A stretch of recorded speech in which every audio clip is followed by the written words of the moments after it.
반갑습니다, 애청자 여러분. 한반도 통신의 최한욱입니다. 4월의 마지막 날, 이제 4월이 다 갔는데요. 오늘 새로운 곳에서 오늘 방송을 시작을 합니다. 민중의 소리가 지난주에 이사를 해가지고요. 여의도에서 지금 안국동으로 이사를 왔습니다. 여기가 지금 일본 대사관 맞은편이에요. 위치를 잘 잡은 것 같네요. 일본 대사관이 지금 스튜디오에서 한눈에 내려다 보입니다. 올려다 보이면 기분 나쁜데 내려다 보니까 기분이 좋네요. 아무튼 역사적인 2012년 우리 민중의 소리도 새로운 곳에서 새로운 새 출발을 합니다. 여의도 쪽 KBS 옆에서 그동안 방송을 해왔는데요. KBS를 접수했어야 되는데 아직 조금 시간이 필요할 것 같네요. 서울의 중심부라고 할 수 있죠. 종로면은 종로 3가? 이쯤 되는 것 같은데 3가에서 이제 위쪽이죠. 오면 이제 안국동이 되는데 뭐 청와대가 곧 바로 보이는 이런 곳에서 민중의 소리가 보금자리를 새로 열고 새 출발을 시작을 합니다. 청와대가 바로 가깝죠. 또 KBS를 먼저 접수하는 게 아니라 민중의 소리가 청와대를 접수하려고 이사 왔나요? 그건 잘 알 수가 없지만은 아무튼 새로운 곳에서 시작하는 만큼 새로운 각오와 더 새로운 마음을 가지고 더 알찬 내용으로 여러분들과 함께 만나 뵙도록 하겠습니다. 지난 한 주 상당히 걱정이 많았던 주죠. 제가 지난주에 방송을 보내드리면서 곧 북한의 특별행동 조치가 개시되지 않겠느냐 이런 전망을 해드렸는데 뭐 곧의 사전적 의미는 뭐 수시간 수일을 얘기하기 때문에 지난주 상당히 위험할 수 있다 이렇게 말씀드렸는데 뭐 다행히도 지난 한 주는 별일 없이 지나갔습니다. 뭐 그렇다고 해가지고 지금 뭐 상황이 바뀐 건 아니죠.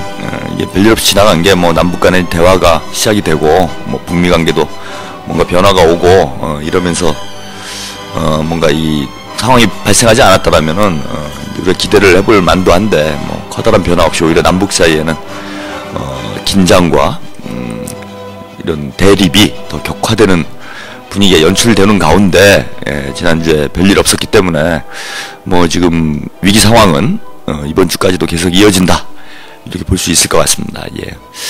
안타깝네요. 안타깝습니다. 이게 뭐 이제 전쟁 직전까지 남북 관계가 치닫게 된 것 뭐 누구 책임이냐를 떠나서 일단 안타까운 일이다 이렇게 말씀을 좀 드릴 수 있을 것 같고요.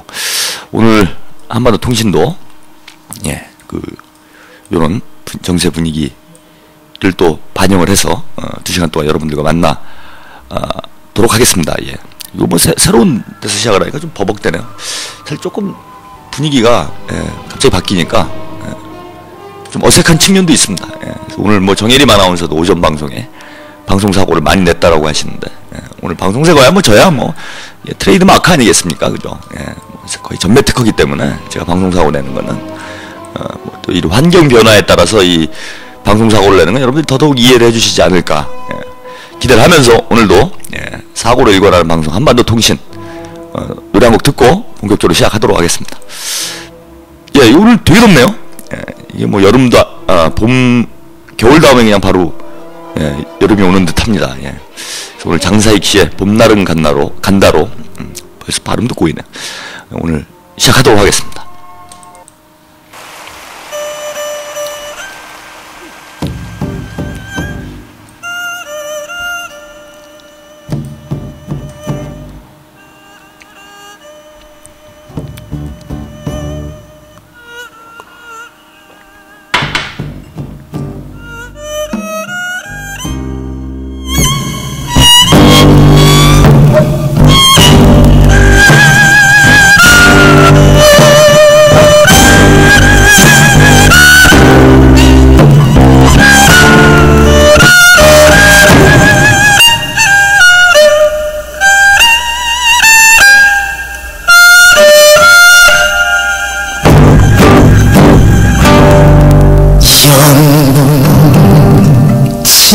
봄바람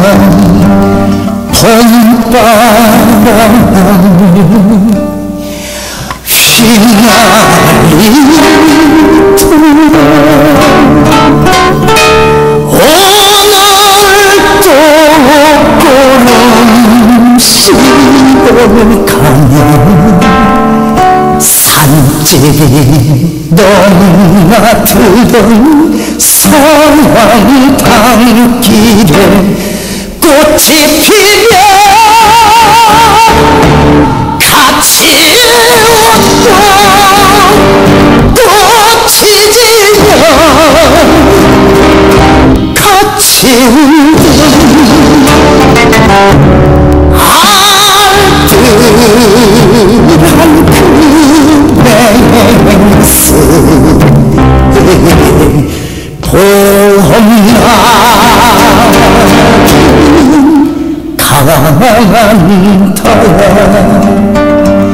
새파란 불잎이 물에 떠서 흘러가더라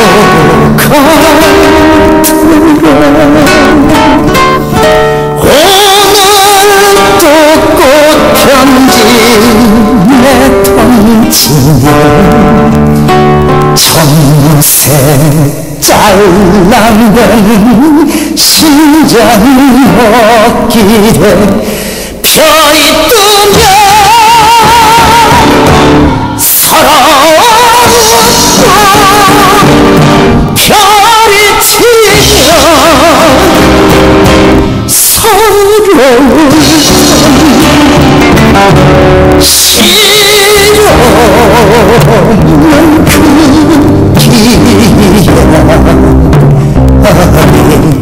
그 길이야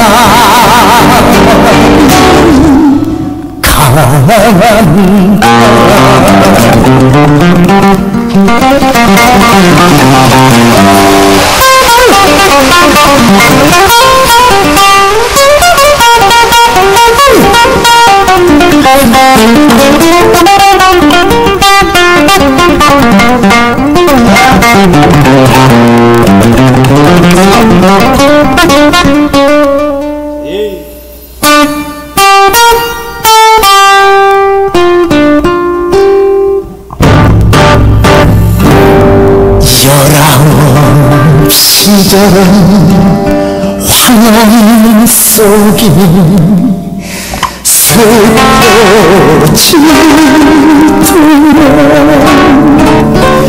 오늘 또 안가성 두드리며 뜬구름 흘러가는 심장 먹기를 새가 날개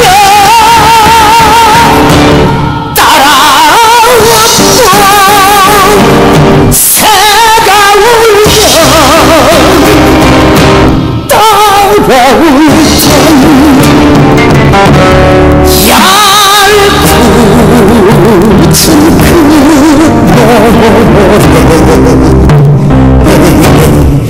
그 노래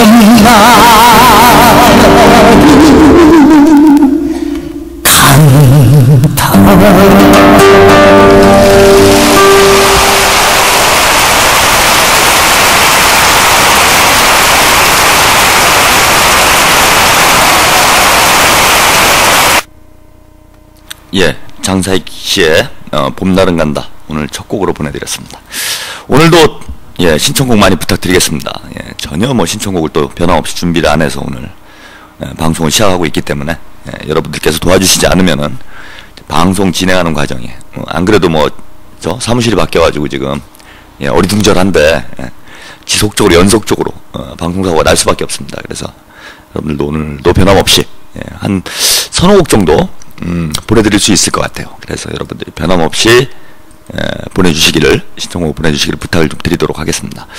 오늘은요, 지난주에는 제가 특별행동 조치 북한의 발표가 있고 해서 원래 예정됐던 북한의 김일성 주석 탄생 100주년 뭐과 관련된 뭐 이런 분석 보도를 보내드리기로 했었는데 긴급하게 북한의 특별행동 조치 어떻게 볼 것인가라는 주제로 해서 여러분에게 2시간 동안 보내드렸습니다. 그래서 이번 주에는 지난주에 밀려있던 북한의 김일성 주석 탄생 100주년 행사에서 우리가 좀 주목해 볼 것들이 무엇인지 주목되는 지점들 몇 가지를 오늘 종합 분석해 보내드리는 내용으로 2시간 동안 여러분들 만나 뵙기로 하겠습니다. 예. 그 전에요, 예, 매주 변함없이 한 주간 한반도 소식을 전해드리는 시간을 먼저 갖고, 예, 오늘 북한의 김일성 주석 탄생 100주년 행사를 집중적으로 분석을 해드리도록 하겠습니다. 예, 첫 번째 소식이네요. 예, 지난 4월 25일이죠. 예, 북한이 조선인민군 창건일이 건군절이라고 합니다. 북에서는 건군절, 조선인민군 창건이 80돌이 되는 요런 또 날이었습니다. 4월 25일이. 예, 그래서 그날 좀 비가 내려가지고 뭐 원래는 뭐 군사 퍼레이드나 이런 게 좀 있지 않겠느냐 이렇게 예상을 했는데 뭐 비가 내려서 그런 것 같진 않고요. 4월 15일 날 행사에 대규모 군사 퍼레이드가 진행이 됐기 때문에 아마 이번 건군절 행사는 비교적 차분한 분위기에서 이렇게 좀 진행이 됐던 것 같습니다. 건군절 행사가 건군절 중앙보고대회가 지난주에 열렸습니다. 평양에 있는 4.15 문화회관에서 보고대회가 열렸다고 그러고요. 김정은 당 제1비서를 비롯해서 북한 군의 고위급 인사들이 모두 참석을 했다라고 합니다. 예. 이날 보고에서요. 예.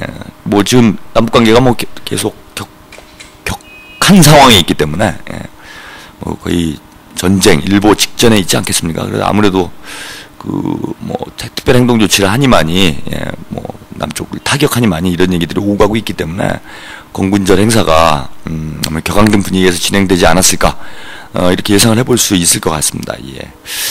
그 보도에 따르면은요, 조선인민군 총참모장이죠, 김용호 차수가 이날 연설을 했는데요. 뭐 역시 변함없이 이제 거친 이런 발언들이 쏟아져 나왔습니다. 예. 뭐 발언 내용을 조금 소개를 해드리면요.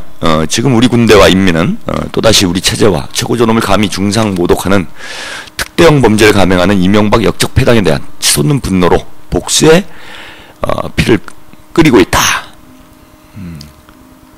혁명수뇌부 사수를 제1생명으로 하고 있는 우리 군대와 인민은 역적패당의 아성을 짓뭉개 버리는 우리식의 보복성전을 벌여나감으로써 극악한 도발자들의 숨통을 끊어버리고 도발 원점을 흔적도 없이 죽당쳐버릴 것이다.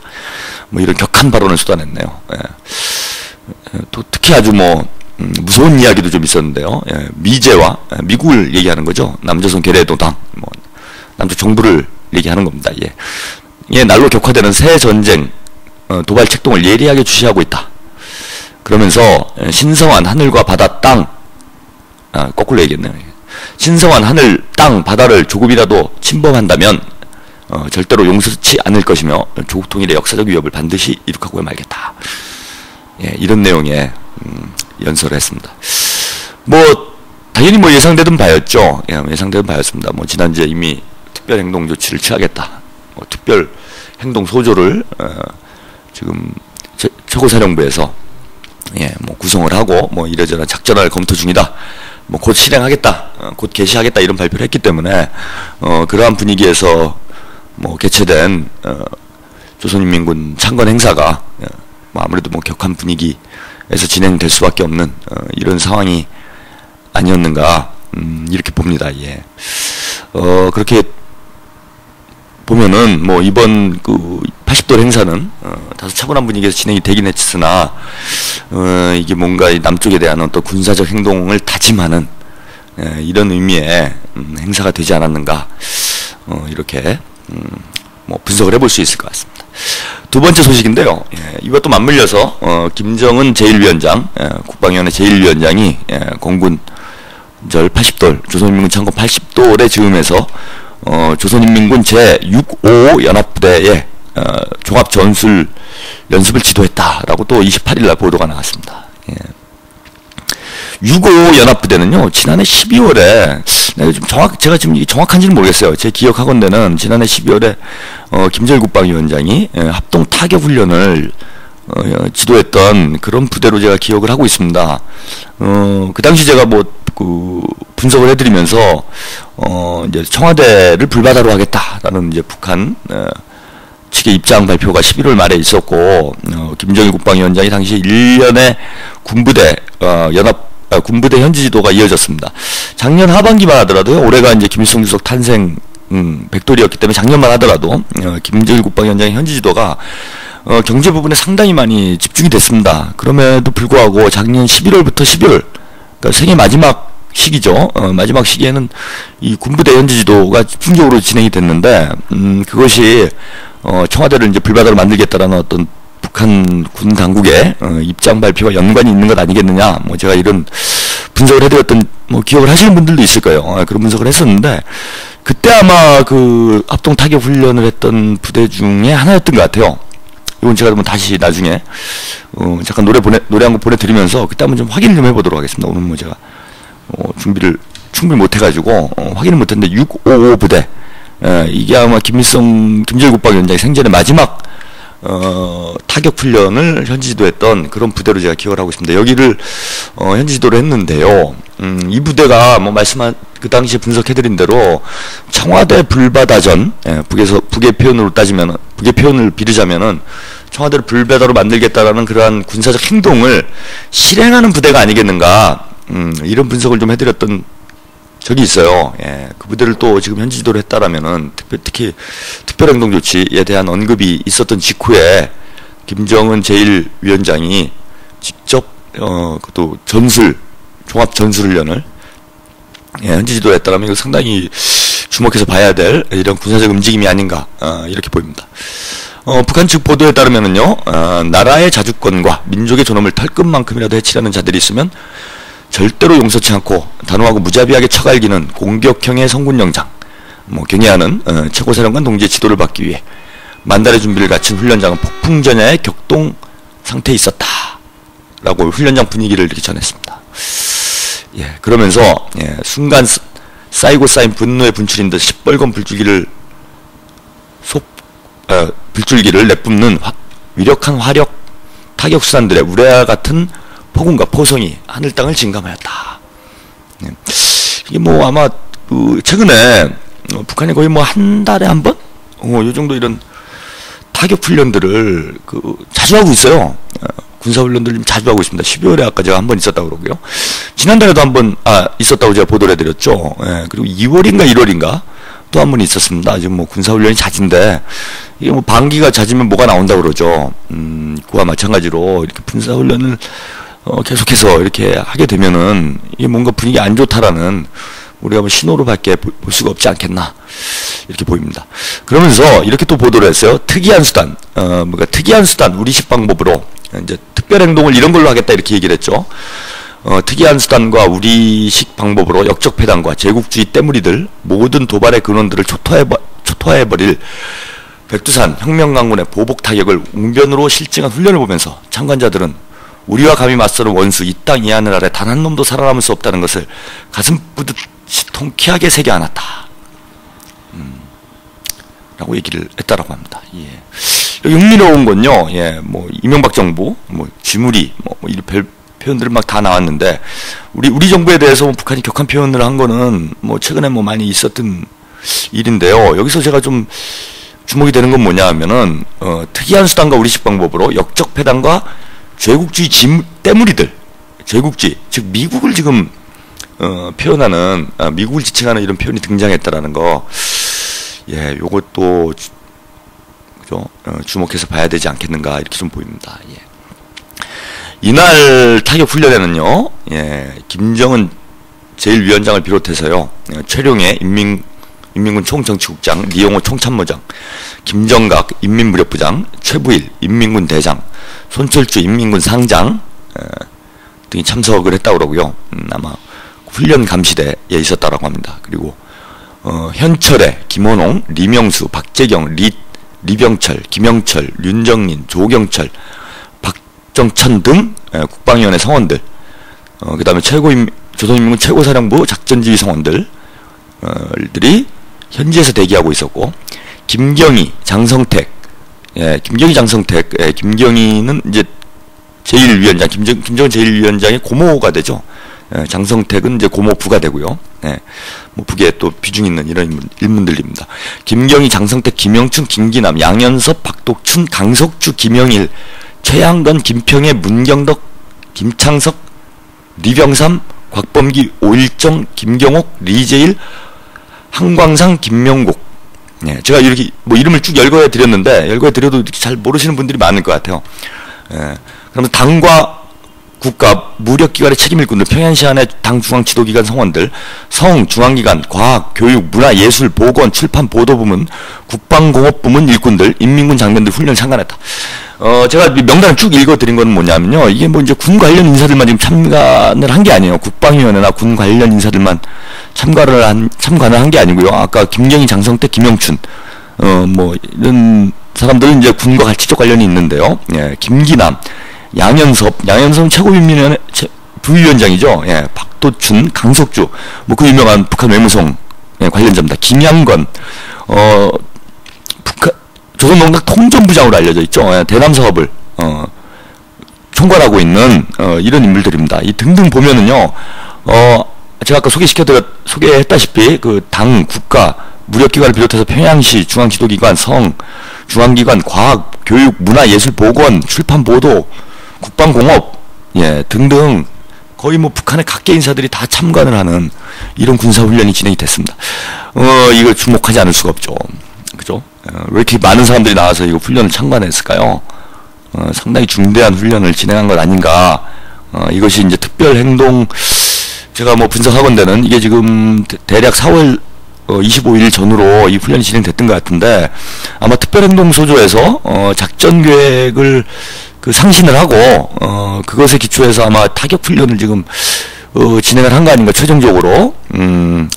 그죠. 마지막 이제 그 작전안에 대한 검토, 실물적 검토가 진행이 됐고, 지금 뭐 그죠, 대남 뭐 외무, 군, 뭐 그죠, 당과 내각의 주요 일꾼들이 모두 참여한 걸로 봐서는 이 곧 특별행동 조치가 이어질 그죠, 그런 상황이 아닌가, 이렇게 좀 우려가 됩니다. 예. 다음 소식으로요. 예, 김정은 제1위원장이 예, 북한의 고기상점 준공식에 참석을 했다라고 합니다. 예. 지난 26일 조선중앙통신이 보도를 했는데요. 예, 만수교 고기상점 예, 준공식에 김정은 동지가 저기 제1위원장이 참석을 했다, 이런 보도가 나와 있네요. 예. 예, 뭐 보도에 따르면은요, 내리는 비를 다 맞으시며 상점에 도착하신 경애하는 최고사령관 김정은 동지를 건설에 참가한 군부대 지휘관, 상점 일꾼들이 예, 뜨겁게 맞이했다. 풍치수려한 보통강반의 현대미를 자랑하며 특색있게 건설된 만수교 고기상점은 인민생활 향상을 위해 생애 마지막 시기까지 그토록 마음 쓰신 어버이 장군님 김정일 국방위원장을 얘기하는 거죠. 경애하는 김정은 동지의 다시만 은정에 의해 마련된 인민사랑의 창조물이다 라고 소개를 했습니다. 이 상점의 건축, 그러니까 고기상점, 그러니까 이게 뭐 정육점 아닌가, 정육점에 북한의 최고 지도부가 예, 개관식에 참여를 하나, 뭐 이렇게 생각하시는 분도 있을 것 같은데요. 북한에서 아무래도 이제 외국식 표현을 잘 안 쓰니까요. 고기상점, 뭐 순수하게 우리식 표현을 쓴 것 같은데, 이게 뭐 남쪽이나 자본주의 다른 나라는 모르겠어요. 남쪽에서는 이런 형태의 대형 상점을 본 적이 없습니다. 그러니까 특정 품목이죠. 특정 상품만을 집중적으로 판매하는 대규모 상점을 제가 뭐 본 적이 없기 때문에 남쪽에는 없는 것 같고요. 그러니까 뭐 굳이 비유를 하자면 하이마트 같은 거죠. 하이마트, 그러니까 단일 품목은 아니지만 예, 특정 분야의 그 뭡니까, 상품들을 집중적으로 판매하는 곳이 이제 하이마트 정도, 전자 제품을 집중적으로 파는 이런 이제 상점들은 있죠. 예, 이런 상점들은 뭐 곳곳에 있는데, 뭐 그런 거라고 생각하시면 돼요. 그런 대규모 상점이다, 이렇게 보시면 될 것 같고. 근데 뭐 규모가 뭐 이게 보통이 아닙니다. 예, 연 건축 면적이에요. 예, 5천여 평방제곱미터 예, 달한다라고 합니다. 5천여 평방제곱미터면요, 이거 제가 한번 찾아볼까요? 예, 미리 좀 찾아봤어야 되는데 늦어가지고. 예. 한 평이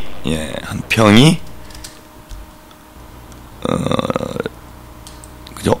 제가 다시 해봐야 되겠네요. 예. 5천 평방미터로 그죠? 5천 평방미터로 검색을 해보면 될 것 같습니다. 5천 평방미터면은요, 예. 아마 이게 평으로 하면은, 아무래도 뭐 저희는 평이 익숙하니까요, 예. 1512평 정도가 나오네요. 5천 평방미터면 1512평 정도가 나온다고 합니다. 뭐 아주 상당히 대규모, 상점이죠. 예, 이런 상점에 이제 고기만을 전문적으로 파는 거예요. 그러니까 고기는 이제 육고기와 물고기, 그 다음에 고기 가공용품, 이런 것들을 집중적으로 판매하는. 그러니까 아마 단일 품목 상점으로는 뭐 거의 뭐 세계 최대 규모다라고 해도 과언이 아닐 정도의, 이런 상점이 개관을 했다 이렇게 보시면 될 것 같아요. 그러니까 이제 북한의 최고 지도자가, 직접 이제 참관했습니다. 보면요, 보도에 따르면은 대형 전광판이 설치된 1층에는 신선한 물고기와 냉동한 물고기, 가공품, 2층에는 소, 돼지, 거위, 칠면조, 메추리 등 고기와 가공용품 판매하는 매장이 있고요.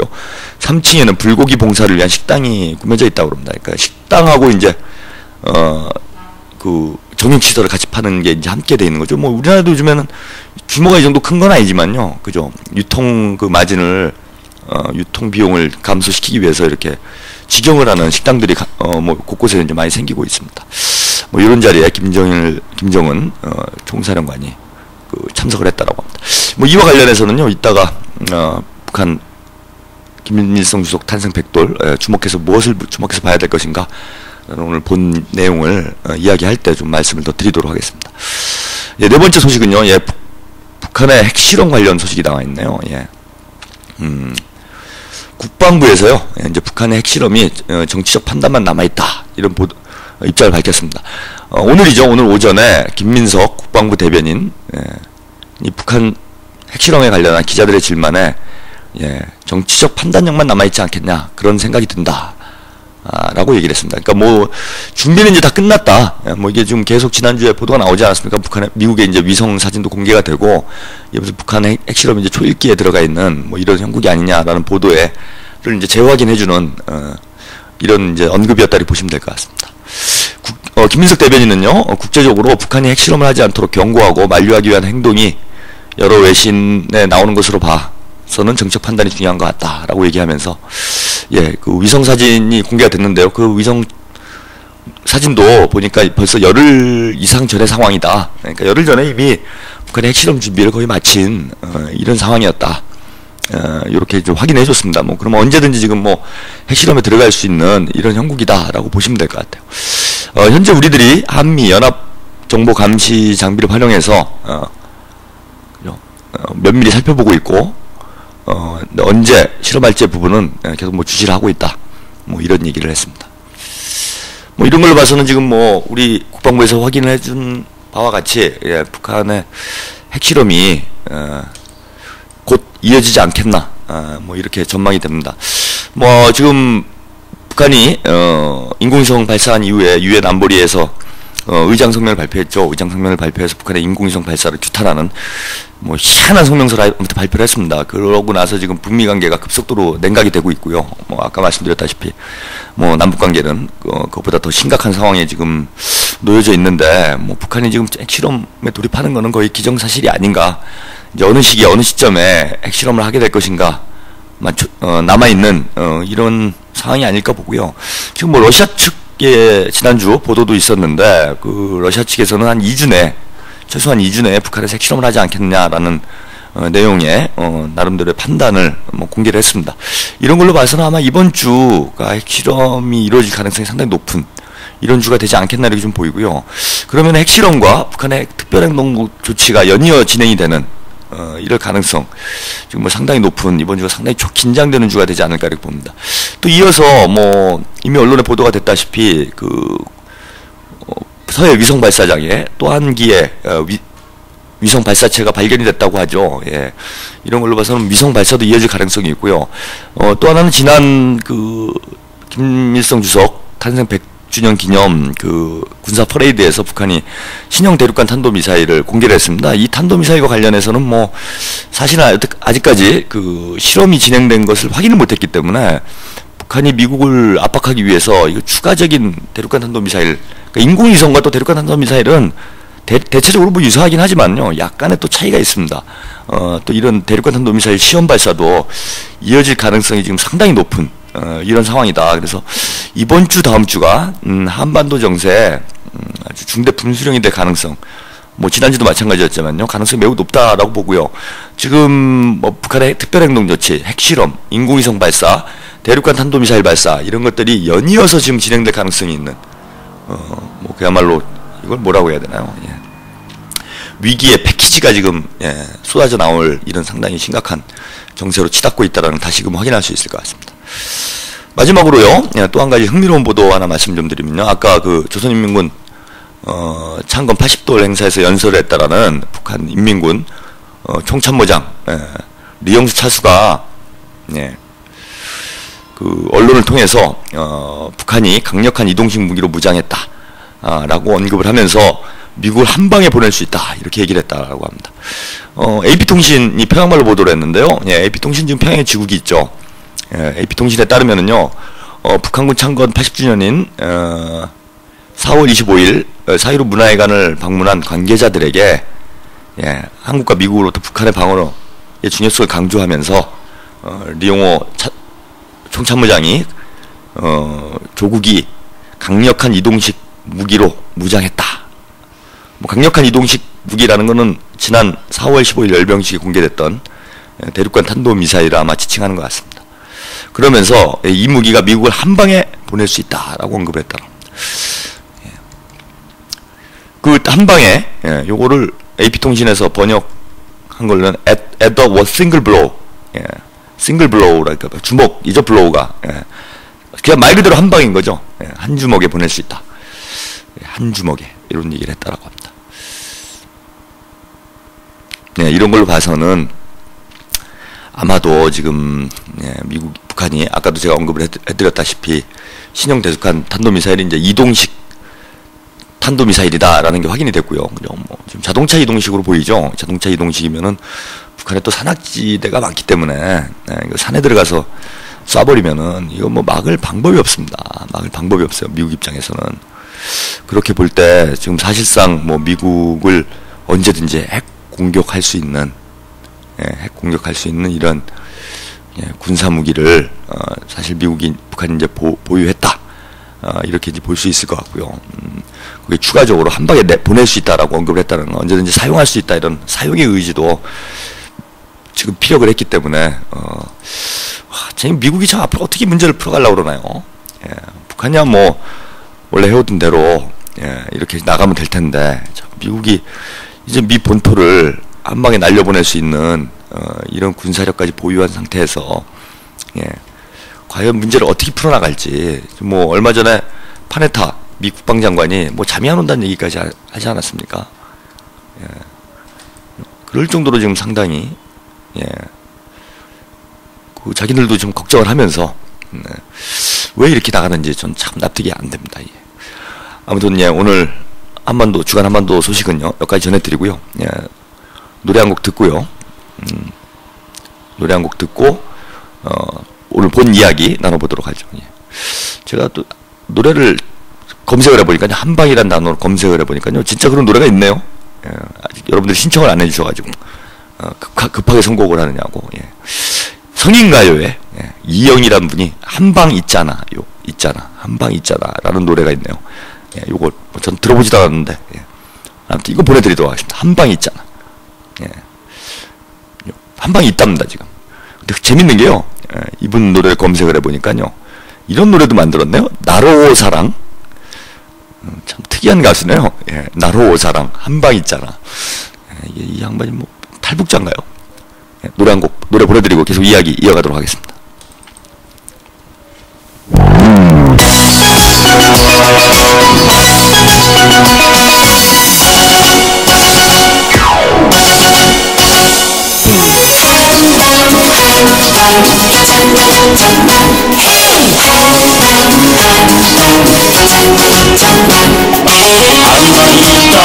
한방이 있잖아, 너의 한방 있잖아.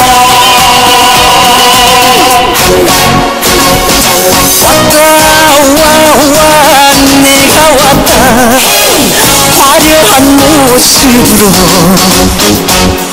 뭔가를 보여줘 서로의 찬스가 눈앞에 다가왔구나. 늦었다 할 때가 기다렸더라. 부축목을 쿵쿵 쥐고 소리 한번 질러봐. 인생 뭐 있어 여기 한방 있잖아. 쥐구멍도 볕들 날 있다. 걱정은 부끄럽네. 걱정은 부끄럽네.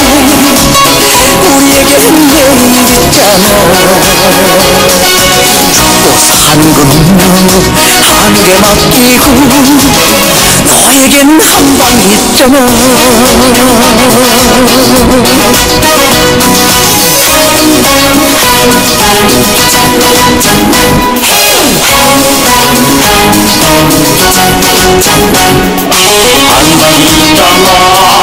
한방이 있잖아.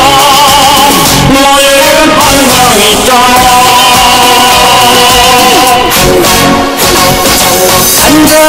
간다가 또 하루가 좋은 시절 다 흘러가네. 지금껏 살아온 인생의 노래를 맘 놓고 불러보자. 늦었다 할 때가 기다렸더라. 부축목을 쿵쿵 쥐고 소리 한번 질러봐. 인생 뭐 있어 여기 한방 있잖아. 쥐구멍도 볕들 날 있다. 걱정은 부끄럽네. 걱정은 부끄럽네. 우리에게는 내일 있잖아. 죽고 사는 건 하늘에 맡기고 너에겐 한방 있잖아. 나나나나 한방 있잖아. 우리 모두 한방 있잖아.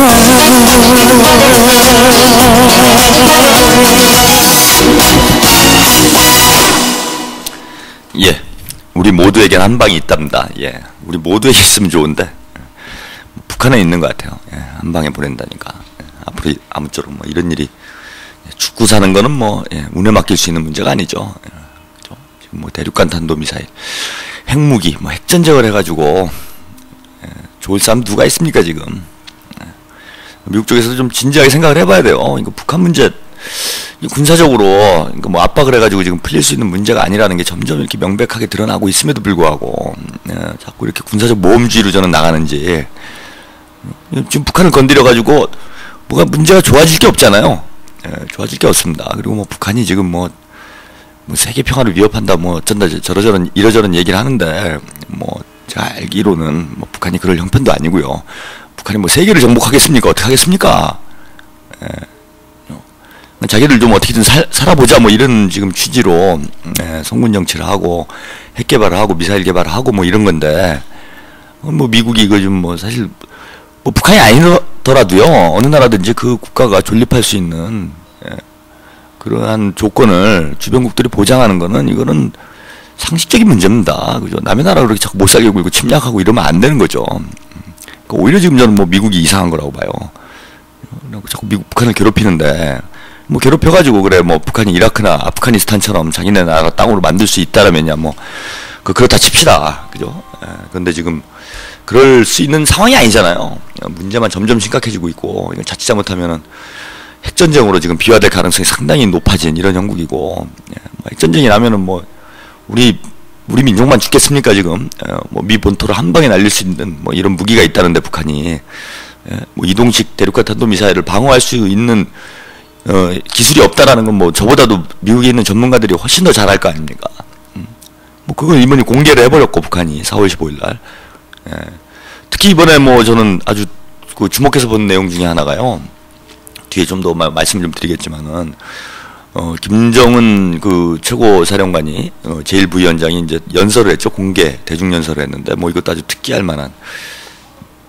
요런 일이 아니었나 이렇게 봅니다. 그 연설에서 이렇게 인사를 했어요. 조선인민군 육해공군 및 로켓군, 인민군 내무군, 이렇게 하면서 이제 5군 편제인 거죠. 5군 편제. 그러니까 우리가 보통 3군 이러잖아요. 3군 사관학교에서 6해군 3군을 이제 보통 보유하고 있는데 북한은 로켓군이라는 게 있다는 거예요. 그러니까 육군, 해군, 공군의 어떤 그 병종만큼 큰 규모의 로켓을 한두 개 가지고 있는 게 아니라 전략 로켓군이라는 로켓 대부대를 지금 가지고 있다라는 겁니다. 뭐 이게 뭐 미사일 한두 개 가지고 군을 만들었겠어요? 그런 건 아니라고 보고, 뭐 김정은 그 제1위원장이 지난달에 로켓사령부 방문을 했었죠. 로켓사령부 현지 지도를 해갖고 뭐 언론에도 공개가 되고 그랬는데 북한에 로켓군이 있을 정도로 전략 로켓군이죠. 그것도 전술 로켓이야 뭐 다 각 그 병종에 다 뭐라 그래야 됩니까? 이게 다 배속이 되죠, 그죠? 육군에도 이제 미사일 부대가 있고 해군에도 미사일이 있습니다, 그죠? 이렇게 배에서 미사일 쏘잖아요. 뭐 비행기로 쏘고 백기리도 쏘고, 그죠? 공군에도 뭐 당연히 미사일이 있고, 그래서 이런 전술 미사일은 뭐 다 각 병족으로 배치가 되는 거기 때문에 독자적인 로켓군을 창건했다라는 거는 그거는 이제 그 전략 로켓을 독자적으로 운영하는 부대가 있다라는 것으로 보면 됩니다. 그러면은 이게 군이라고 하면은 뭐 군단 몇 개가 모여야 군이죠. 그죠? 우리나라 육군이 제가 보기엔 5개 군단인가 6개 군단으로 묶여져 있는 걸로 알고 있는데요. 몇십만 명 돼야 이제 병력이 몇십만 명 돼야 우리가 군이다 이렇게 얘기를 하는 건데 그런 로켓 사령부가 있다 이렇게 주장을 할 정도면은 뭐 지금 뭐 북한이 공개한 거는 어떻게 보면 빙산의 일각이다라고 봅니다. 지금 상당히 대규모 군사력이 북한 전역에 지금 포진이 돼 있는 상황이고 뭐 일격에 한 방에 충분히 미국을 공격할 수도 있는 보낼 수도 있는 이런 능력을 가지고 있다라는 거죠. 뭐 명백히 확인이 되고 있는데 왜 참 무슨 배짱으로 저는 미국이 문제를 이렇게 꼬아가는지 참 오바마 행정부 참 알다가도 모르겠습니다. 알다가도 모르겠어요. 납득이 안 됩니다. 그럼 몇 가지 안내 말씀 좀 드리면은요. 방송 진행 중에 좀 소음이 많이 좀 들리죠. 자동차 이렇게 경적 소리나 이렇게 좀 많이 들리는데요. 지금 뭐 지난 주말에 이사를 했기 때문에 여기 아직 방음 시설이나 이런 게 좀 완벽하게 지금 준비가 좀 안 돼 있는 상태고요. 또 여기 이제 여의도 쪽에 있을 때는 사무실이 그 여의도에서도 조금 그 뭐라고 해야 되나요? 좀 이렇게 조용한 곳에 있었어요. 조용한 곳에 있어가지고 뭐 자동차 소음이나 이런 게 특별히 신경 쓰지 않아도 될 상황이었습니다. 뭐 기껏해야 뭐 저기 이제 KBS에 그 아이돌 그룹 들어오면은 그 뭐라 그래야 됩니까? 그 하여튼 10대 팬들 와가지고 괴성 지르는 거 정도가 이제 간혹 소음으로 들리고 이런 정도였는데 여기는 뭐 시내 한복판이다 보니까요. 그리고 인사동 그 딱 사거리예요. 거기 그죠? 안국역 있고 그 일본 대사관 있는 사거리 있죠. 바로 옆에 아마 수은회관, 낙원상가 여기가 있는 그 길입니다. 여기 뭐 차량 통행이 상당히 많은 곳이잖아요.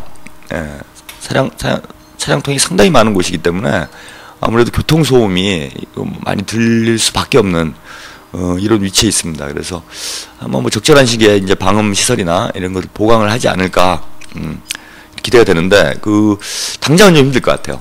그래서 한 뭐 몇 주 정도는 여러분들이 이렇게 소음과 함께 방송을 들으실 수밖에 없는 이런 상황이다라는 거 좀 양해를 부탁드리겠습니다. 방송 사고도 하는데 뭐 소음 정도야 뭐 충분히 이해하시죠? 위치가 좋아요. 제가 집이 이제 쌍문동이고, 쌍문동이 이제 서울에서 이제 북부 끝 아닙니까? 이제 쌍문동 넘어가면 이제 뭐 방학동, 바로 이제 의정부, 경기도가 나오기 때문에 경기도가 시내 나오는 것보다 경기도 가는 게 더 가까워요. 쌍문동에서는. 그래갖고 이제 여의도에서 방송할 때는 제가 좀 약간 힘들었어요. 일단 이동 시간이 뭐 1시간 이상 이동을 해야 되기 때문에 지하철로도 1시간 정도 걸리더라고요. 서울에서 지하철로 1시간 정도 걸리면 좀 상당히 먼 거리죠. 이렇게 다니고 그랬는데, 뭐, 곧 그거지만, 애국전선 이제 밤에 녹음을 하고, 보통 늦게 끝납니다. 뭐, 11시. 뭐, 조금 길게 하면 12시. 또 어쩌다가 이제 초대 손님 나오시고 그러면은 뭐, 1시 다 될 때 막 이렇게 되면은, 또 뭐 막차가 이제 늦게까지 있어가지고 제가 막 뛰어가기는 하는데, 한 12시 뭐 반, 40분까지 막차가 있었어요. 그래갖고 막차 타고 뭐 가고 뭐 이러다 보니까, 제대로 뭐 우리 출연진들하고 맥주 한잔 하기도 힘들고, 많이 시간이 쫓기고 이런 상황이 있었습니다. 뭐 제가 뭐 돈이나 이런 게 뭐 재정 형편이 좀 여유가 있으면은 뭐 택시라도 타고 다닐 텐데 거기 뭐 택시가 거의 KTX급이에요. 여의도에서 쌍문동까지 택시를 타면요 거의 제가 볼 때 대구까지 가는 KTX 정도 비용이 나오는 것 같아요. 그래가지고 택시 타면 한 3만 원? 이 정도 나옵니다. 근데 제가 또 성격이 그래갖고 돈도 돈이지만은, 택시비 3만원씩 내고 다닐 만한 뭐 형편도 안 되지만, 제 성격이 그런 데다 쓰면은 차라리 술을 먹으면은 저는 손해본다는 생각을 안 하는데, 이게 무슨 택시비, 뭐 타고 다니는데, 이런 데다 돈 쓰면은 무슨 강도 맞은 것 같아요. 성격이 그래요. 참 희한해. 손해본 것 같고. 그래갖고 이제 웬만하면 택시를 안 타려고 그럽니다. 웬만하면 걸어 다니고, 웬만하면 우리 버스 타고 다니고, 뭐 이렇게 하기 때문에, 제가 웬만하면은 그냥, 이제 택시를 안 타려고 하다 보니까, 상당히 뭐 이제 급하게 움직였어야 되는데, 여기 이제 인사동이면요, 이제 여유가 전혀 없습니다. 뭐 택시를 타봐야 한 뭐 돈 10,000원이면 이제, 들어갈 수 있는, 집에 들어갈 수 있는 데다가요. 뭐 버스가 늦게까지 있어요, 여기서는. 구리님 차 사세요. 차 있습니다. 차는 있어요. 근데 안 끌고 다녀요, 저는. 저는 개인적으로, 저도 한때는 이제 차를 많이 끌고 다녔는데요. 차 몰고 다니려면 이제 비용도 비용일 뿐더러, 시간을 많이 뺏겨요. 제가 또 이동이 많은 사람이라, 뭐 지방으로도 많이 다니고, 여기저기 이동을 많이 하는데, 이제 특히 이제 지방 같은 데 갈 때는요, 차를 운전을 하면은 그 시간만큼은 아무것도 못 하는 거 아니에요, 운전 외에는. 그러니까 시간을 버리는 겁니다. 그리고 저는 절대 무슨 뭐 이제 애들 데리고 뭐 어디 가야 된다든지 뭐 그냥 그 가족들 전체 모아가지고 데리고 다니는 경우 아니면은 저는 절대 차 안 몰고 다녀요. 다만 30분이라도 이렇게 버스나 뭐 지하철이나 타면은 그래서 딴 일 할 수 있잖아요. 뭐 책을 보든지 아니면 뭐 요즘 뭐 스마트폰이 있으니까 인터넷 검색을 하든지 뭐 이래야 되기 때문에 이런 다른 일들을 할 수 있기 때문에 뭐 또 간혹 이제 뭐 차량에서 일도 좀 합니다. 뭐 책 쓰고 이런 일은 차에서도 해요. 노트북 꺼내놓고 그냥 버스에 앉아가지고 뭐 책도 쓰고 글도 쓰고 뭐 이러기 때문에 저는 차를 안 갖고 다닙니다. 절대 안 해요. 차라리 택시 타는 게 더 낫지. 돈을 좀 들여서 차를 안 갖고 다닙니다. 아무튼 그랬는데 오늘 말이 또 엉뚱한 대로 도네. 하여튼 이쪽으로 이제 이사가 오면서 아주 여유가 생겼어요. 좋습니다. 저는 인사동 시대가 활짝 열린 게 아주 기분이 좋아요. 근데 아무튼 좀 딴 얘기 하다가 안내 말씀드리다가 지금 말이 엉뚱한 쪽으로 이제 또 번져나갔네요. 이게 뭐 저의 뭐 원래 그렇죠. 뭐 이해를 해주십시오.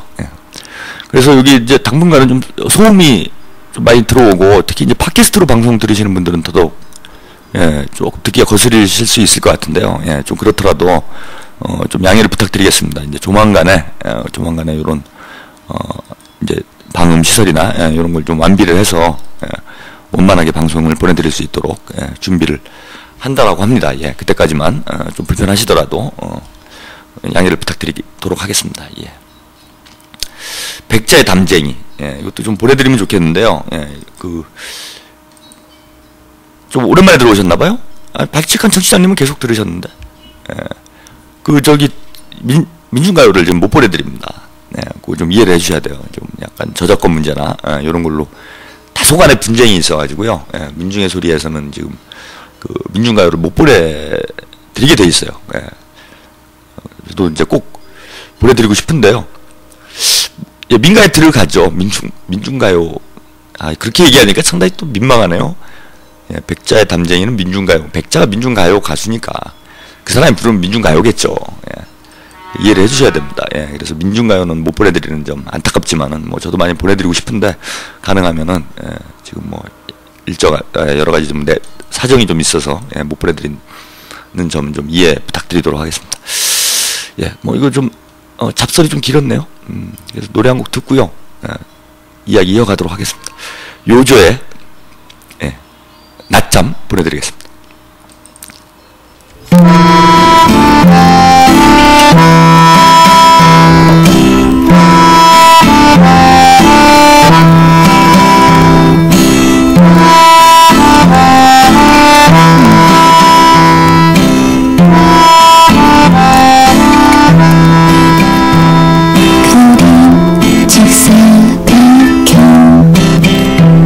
속에 빨간 의자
보조의 낮잠 보내드렸습니다. 예, 안 그래도 지금 날도 덥고 예, 잠도 오고 배도 부르고 예, 정신이 없는데 이런 노래를 또 보내주십니까? 예. 예, 이런 노래를 신청하시면 안 되죠. 그 안치환 씨의 이무기는요, 안치환 씨까지는 제가 알기로는 뭐 대충 해도 예, 문제가 안 될 것 같아요. 그래서 이무기는 보내드리도록 하겠습니다. 예, 이야기 좀 나누다가 예, 다음 곡으로 이무기 보내드리도록 할게요. 예. 예, 오늘 뭐 본격적으로 얘기 나눠볼까요? 예, 북한이 야심차게 준비를 해왔던 김일성 주석 탄생 100돌이 이제 지났습니다. 지지난주죠. 4월 15일 날 김일성 주석 탄생 100돌을 맞는 이러한 정치 일정들이 진행이 됐고요. 뭐 북한에서 강성대국의 대문을 열겠다. 이번 100돌을 맞이해서 2012년에 강성대국의 대문을 열겠다라고 야심만만하게 이렇게 그 선포를 했습니다. 예. 북한이 이제 강성대국이라 하면요, 북한식 표현으로 하면은 예, 모든 것이 흔하고 예, 인민들이 세상에 부러울 것 없는 나라, 이렇게 이제 김정일 국방위원장이 정의를 했죠. 예, 모든 것이 흥하고 남 부러울 게 없는 나라다. 예, 이렇게 강성대국이라고 하고, 이제 구체적으로는 정치 사상 강국, 군사 강국, 경제 강국, 이 세 가지의 강국이 강성대국이라 할 수 있다. 강성국가라고 할 수 있다. 사회주의. 이렇게 이제 정의를 내렸던 적이 있습니다. 예. 이제 그런 측면에서 이번 이제 뭐 100주년에서 우리가 주목해야 될 건 이 세 가지 요소, 뭐 플러스 전환한 문화적 측면까지 해서 한 네 가지 요소 정도에서 북한 100주년 행사를 한번 분석을 좀 해봐야 될 것 같습니다. 그래서 이번 100주년 행사에 주목해야 될 몇 가지들 오늘 이런 내용으로 이야기를 좀 나눠보도록 하죠. 예. 뭐 정치, 군사, 사상 강국, 그걸 이제 뭐 북한에서는 무엇보다 제일 중요한 시역이죠. 제일 중요한 시역이고, 북한이 뭐 그야말로 사상의 나라, 모든 걸 이제 사상 문제로 다 해결해 나가는 그냥 주체 사상의 나라다, 이렇게 뭐 해도 과언이 아니기 때문에 북한에서는 이제 정치적, 사상적 어떤 강국의 면모를 보여주는 것이 이번 아마 100주년 행사에서 가장 중요한 일이 아니었을까, 이렇게 봅니다. 이제 그런 측면에서 보면은 이번에 뭐 가장 주목이 됐던 거는요, 조선노동당 당 대표자 회의죠. 당 대표자 회가 4월 13일 날 열렸고요. 4월 14일 날에는 최고인민회의가 개최가 됐습니다. 요 행사들이 이제 북한이 정치적으로 얼마나 안정감 있게 후계 문제를 지금 풀어나갈 것인가. 뭐 김정일 국방위원장이 지난해 12월에 이제 급서를 했는데, 그 급서 이후에 뭐 후계자로 지금 김정은 제1위원장 이제 추대가 됐습니다. 뭐 사실 후계자로 추대가 된 건 그 이전이죠. 이제 지지난해 2010년도 9월달에 당 대표자회를 통해서 김정은 제1위원장이 처음으로 이제 공식성상에 대외적으로 모습을 드러냈고, 사실상 그 당시에 이제 김정일 국방위원장이 후계자로 이렇게 추대가 되는 일련의 정치적인 이런 일정을 이제 거쳐왔는데, 거기서 이제 후계자로 추대가 된 거고요. 최고 지도자로 이렇게 단기가 빨리 김정은 제1위원장이 이렇게 단기간에 북한의 최고 지도자로 올라서게 될 줄은 뭐 그 당시만 해도 아무도 뭐 예측을 못했다라고 봐야 됩니다. 뭐 저도 뭐 전혀 예측을 못했고요. 지난해 12월에 김정일 국방위원장이 급작스럽게 이렇게 역면을 하게 될 줄은 뭐 아무도 예상을 못했기 때문에 사실 뭐 급작스러운 이러한 후계 승계 과정이었다, 이렇게 뭐 볼 수밖에 없습니다. 게다가 뭐 후계자로 지금 추대된 지 뭐 1년이 조금 넘는 시기였죠. 뭐 그 전부터 후계자 수업을 쭉 후계자로서 활동을 해왔다, 뭐 이런 이제 북한 측의 언론 보도가 있긴 하지만은, 공식적으로 이제 후계자로 추대되고 공식적인 후계 승계 활동을 해온 것은 한 1년 반 정도의 기간밖에 안 됐기 때문에, 이런 짧은 기간에 그것도 뭐 김정은 제1위원장이 매우 젊은, 우리 83년생으로 알려져 있죠. 예, 83년생으로 알려져 있으니까요. 83년생이면은 우리 나이로 아직 우리 나이로 이제 30, 그죠? 만으로 따지면 채 30이 안 된, 이런 젊은 지도자인데, 이런 젊은 지도자가 갑작스럽게 그것도 이제 미국과 혹은 한국과 상당히 긴장이 조성돼 있는, 아까 뭐 주간 한반도 소식 전해드리면서 제가 그런 말씀 좀 드렸는데, 12월 달에 김정일 국방위원장이 뭐 청와대를 불바다로 만들겠다라는 이런 발표가 있은 이후에 군부대 화력 연습을 직접 현지 지도를 하면서 남북관계 상당히 긴장이 돼 있었다, 이렇게 말씀 좀 드렸는데, 이제 그런 긴장된 시기에 이렇게 후계자로 급작스럽게, 후계자가 아니죠, 이제 최고 지도자로 급작스럽게 이제 그 추대되는 이런 일련의 과정들이 진행이 됐습니다. 그러고 보면 지금 김정일 국방위원장이 4월 17일이죠?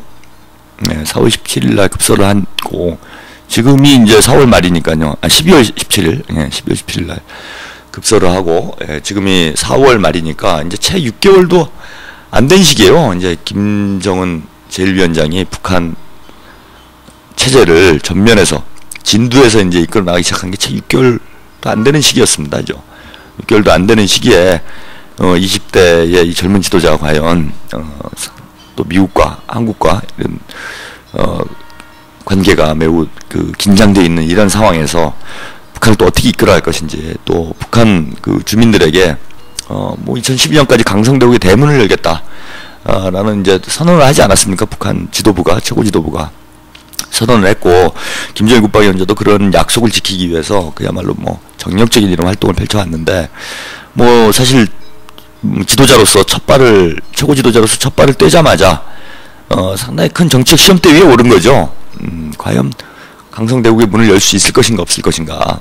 물론 뭐 김정일 국방위원장이 다 그 기초를 쌓아놨다고 하더라도 실제 이 사업, 100주년을 맞이하는 사업을 최종적으로 결속 짓는 것은 이제 김정은 제1위원장이 해야 될 몫이었기 때문에, 과연 지금 이걸 북한 체제를, 김일성 주석 100도를 맞이하는 또 강성대국의 대문을 연다는 이런 높은 포부를 가지고 북한이 참 수년 전부터 2012년을 준비를 해왔는데, 그런 기대치에 걸맞는 그러한 어떤 정치력을 보여줄 수 있을 것인가 라고 많은 사람들이 이제 궁금해 왔습니다. 그죠? 그리고 일정하게 좀 불안정한 요소, 전국 어떤 불안 요소도 있지 않겠느냐. 특히 이제 서방 진영에서는 뭐 약간의 기대감이죠. 뭐 자기들의 이제 기대치까지 좀 반영을 해가지고, 아무리 젊은 지도자고 이러면은 북한 내부에서 뭐 권력 투쟁이 벌어질 수도 있지 않느냐. 뭐 이런 뭐 예측을 한 전문가도 적지 않았는데, 이렇게 안정적으로 과연 그죠? 권력 승계 과정을 잘 전개를 해나갈 수 있을 것인가. 이런 것들이 세계의 가장 큰 주목되는 지점 중에 하나가 아니었나 이렇게 봅니다. 예. 그럼에도 불구하고 뭐 6개월여 만에 뭐 현재까지 볼 때는 아주 성공적으로, 예, 최고 지도자로서의 그 입지를 다져나가는 이러한 과정이 아니었나 이렇게 뭐 평가가 됩니다. 예. 지금 6개월 동안 북한 내부적으로 보면 뭐 이렇다 할 동요하는 뭐 움직임이 전혀 보이지 않고요. 뭐 북한의 지도부, 지도 그룹들도 김정은 지금 제1위원장을 중심으로 지금 뭐 이렇게 똘똘 뭉쳐가는 이런 움직임들, 뭐 분명하고 확연하게 뭐 여러 가지 공개적, 비공개 뭐 이런 정치적인 어떤 행보들을 통해서 확인이 되고 있지 않나 이렇게 좀 봅니다. 그런 차원에서 보면 이번 이제 백돌 행사에서 북한이 가장 아마 주목을 드렸을 것은 명실상부한 김정은 제1위원장을 명실상부한 북한의 최고 지도자로 이제 추대하는 이러한 정치 일정을 가장 중요시 여기지 않았을까, 뭐 이렇게 좀 예측을 해볼 수 있을 것 같고요. 그런 측면에서 보면은 이제 100주년 행사에서 가장 정치적으로는 중요했던 행사들이 당 대표자회와, 예, 최고인민회의가 아니었겠나 이렇게 좀 봅니다. 예. 이 두 가지 이제 행사를 거치면서 김정은 그죠, 최고사령관이죠. 그 전까지는, 예, 제1위원장이 이제 당적으로 보면 제1비서, 예, 그리고 김정일 국방위원장이 영원한 당 총비서로 추대가 됐죠. 예, 김일성 주석이 영원한 국가주석으로 추대가 됐고, 예, 김정일 국방위원장은 영원한 당 총비서로 이렇게 추대되는 이런 또 정치 일정들이 이어져 갔습니다. 그 다음에 바로 다음 날이죠. 14일 날, 4월 14일 날에는 최고인민회의가 개최가 돼서 김정일 국방위원장을 영원한 국방위원장으로 추대를 하고, 김정은 제1위원장이 국방위원회 제1위원장으로 추대가 되는, 그래서 당과 국가의 군, 이제 군을 먼저 지금, 군 같은 경우에는 뭐 바로 애도 기간이 끝나자마자, 김정일 국방위원장의 연결식이 끝나자마자 지난해 말이었죠. 최고사령관으로 추대가 되면서 뭐 군에 대한 장악은 뭐 이미 12월 달에 완료가 됐다라고 보고요. 이제는 이제 당이 이제 조선농당 제1비서로 취임을 하면서 뭐 김정일 총비서가, 예, 영원한 이제 총비서로 추대가 됐기 때문에 김정일 국방위원장이 뭐 당의 사실상의 이제 그 최고 지도자로 이렇게 추대가 되는 이런 과정이 있었고요. 바로 이어서 국가의 최고 지도기관, 북한이 이제 그 98년도에 김정일 국방위원장이 그 국방위원장으로 이렇게 추대가 되면서 김일성 주석을 영원한 주석으로 헌법을 개정해서 영원한 주석으로 추대를 하고 김정일 국방위원장은 이제 국방위원장직을 맡았습니다. 근데 이렇게 되면 이제 국가에 대한 그 국가를 대표하는 거는 최고인민회의 상임위원장, 지금 현재 김영남 상임위원장이죠.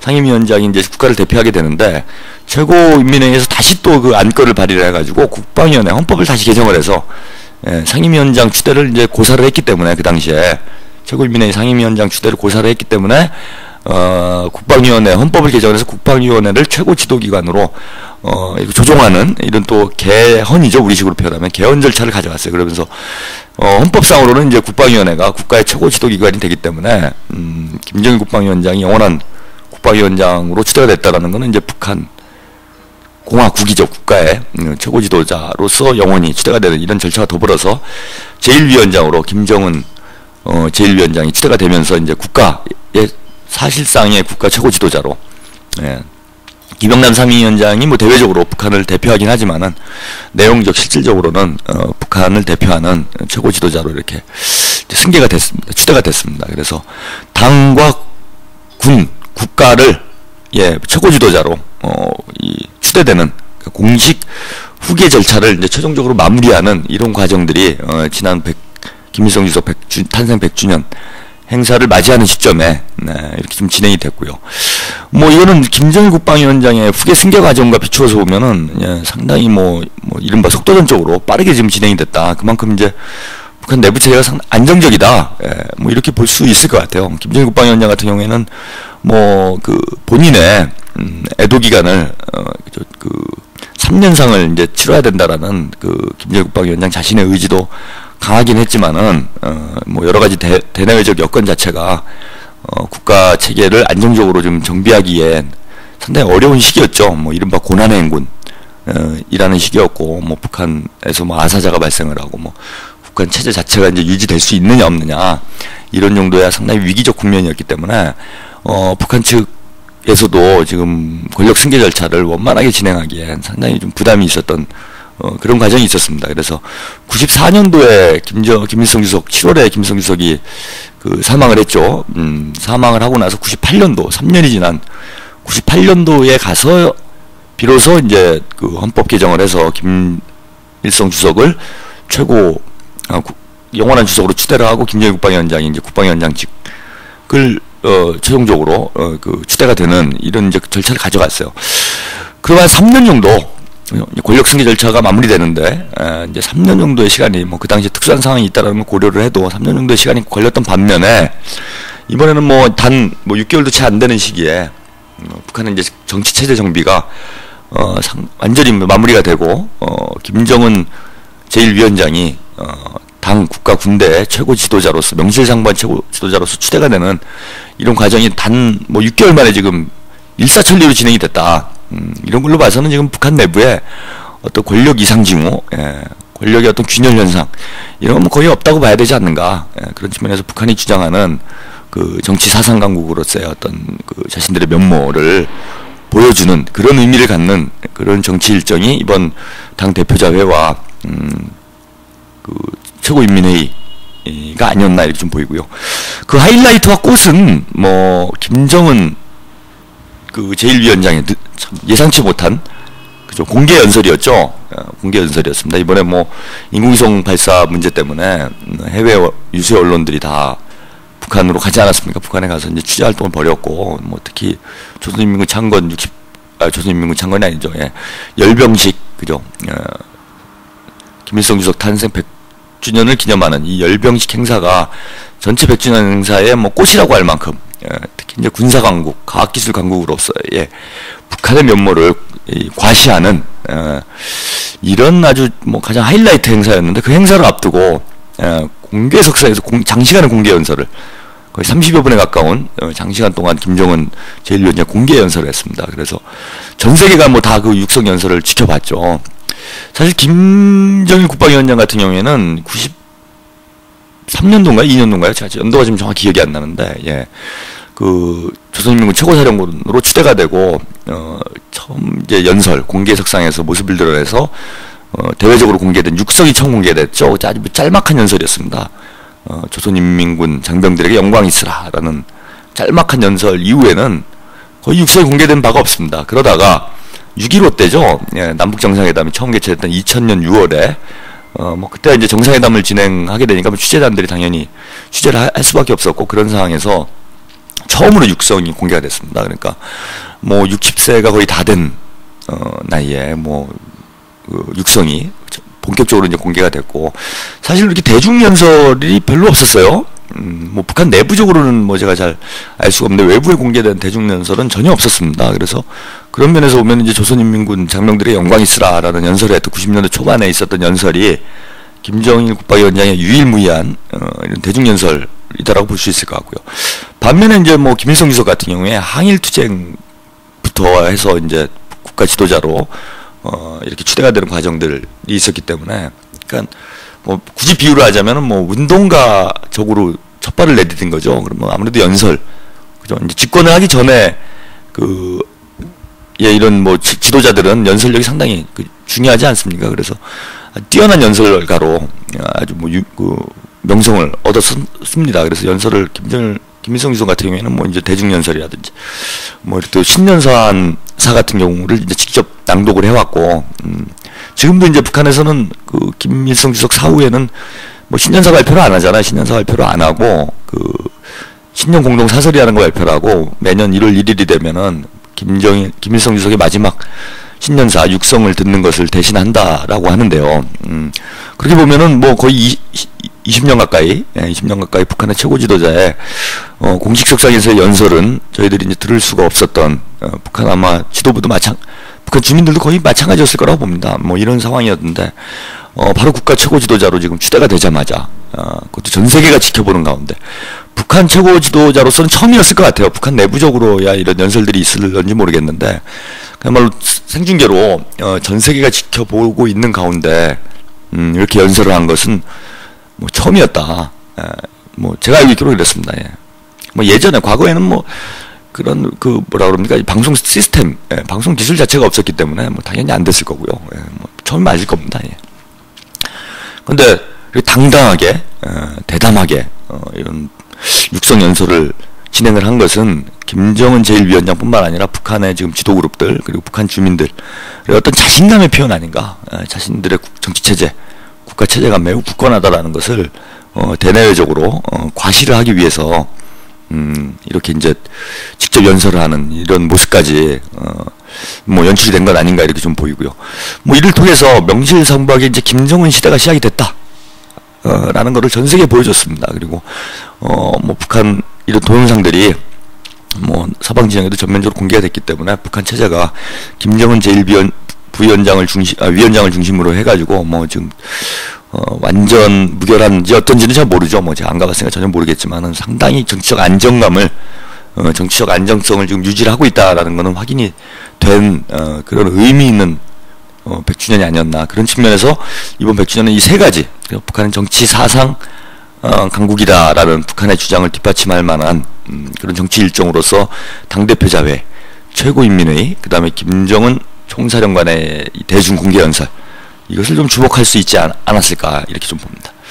노래 한 곡 듣고요. 다음으로 주목해 봐야 될 이야기 좀 나눠보도록 하겠습니다. 안치환의 이무기 보내드리겠습니다.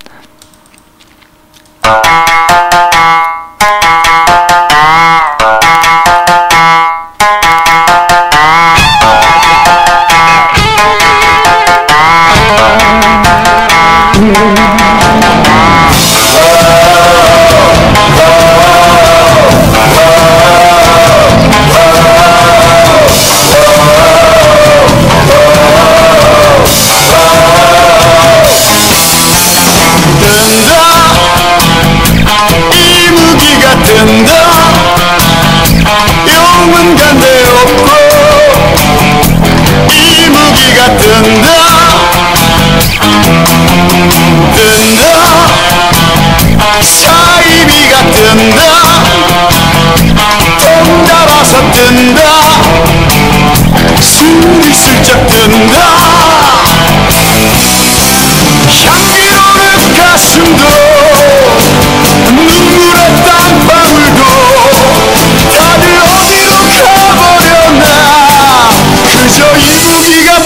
치네 사이비가 판을 치네 얼라 얼라 얼라 얼라 이 세상이 미쳤나봐 뜬다 별게 다 뜬다 해야 달았더라 무지개야 떠라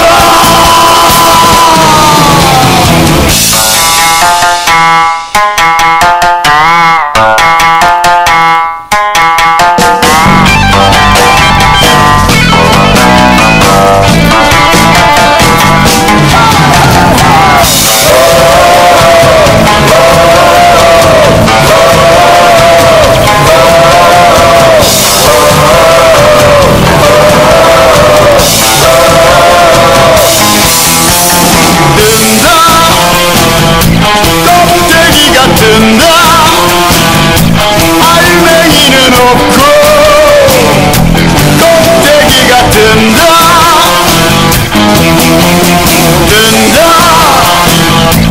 뻔뻔이가 뜬다 좀 달아서 뜬다 슬쩍 뜬다 향기로운 가슴도 눈물에 땀방울도 다들 어디로 가버렸나 그저 껍데기가 판을 치네 뻔뻔이가 판을 치네 얼라 얼라 얼라 얼라 이 세상이 미쳤나봐 뜬다 별게 다 뜬다 해야 달았더라 무지개야 떠라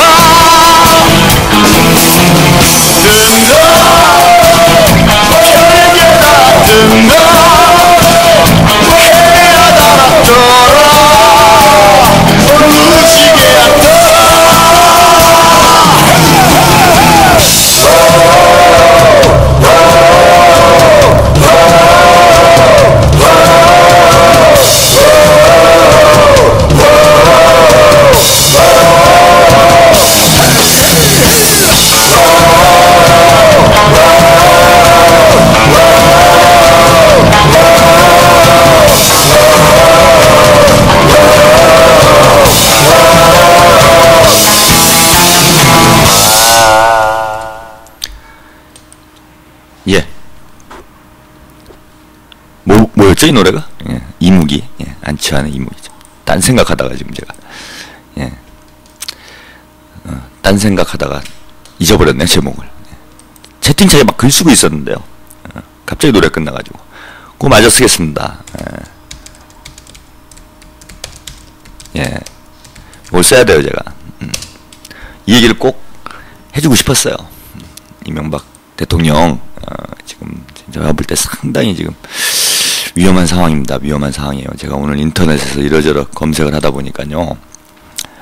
예, 북한에서 지금 많이 상당히 격앙돼 있다고 제가 말씀드렸죠. 그러면서 특별행동 조치를 취하겠다. 그리고 지난주에 군사훈련이 있었는데 이거 상당히 지금 심상치가 않다.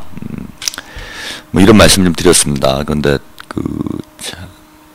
북한에 지금 뭐 연일 뭐 규탄 대회, 뭐 이명박 대통령을 뭐 어떻게 하는 뭐 이런 행사들이 곳곳에서 지금 열리고 있는 모양이에요.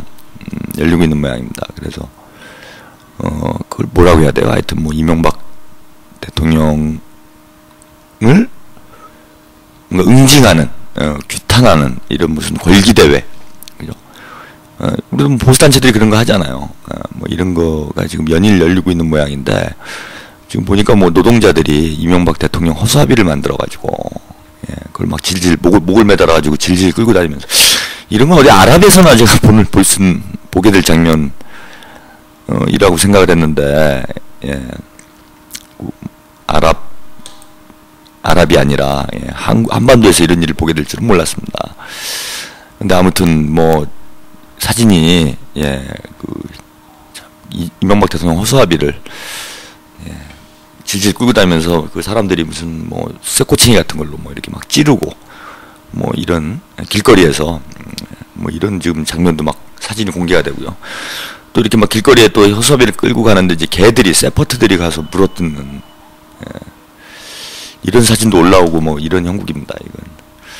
참 이게 뭐 예, 참, 어디 중동에서나 보게 될 장면인 줄 알았는데 아프리카나 한반도에서 지금 21세기에 이런 장면을 보게 될 줄은 제가 생각도 못했네요. 예.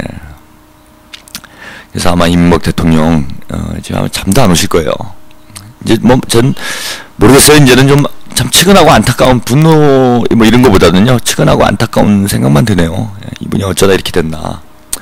참 인생 마지막에 인생 꼬이는구나. 예. 사람이 참 평소에 잘 살아야 되는구나. 그죠? 죽을 때 잘 죽으려면은 뭐 이런 생각이 좀 들었습니다. 그래서 제가 보기에는 곧 우리 각하께서는 그 죄값을 제가 보기엔 치르게 될 가능성이 상당히 높다고 봐요. 예. 그동안 뭐 70평생 거의 가까이를 호의호식 하시면서 잘 살았으니까요. 뭐 말년에 좀 비참하면 어떻습니까? 그동안 잘 산 거 생각한 걸로 그냥 서로 쌤쌤이나 생각하세요. 뭐 다른 사람들은 그렇게 못 살아봤잖아요, 다들. 예.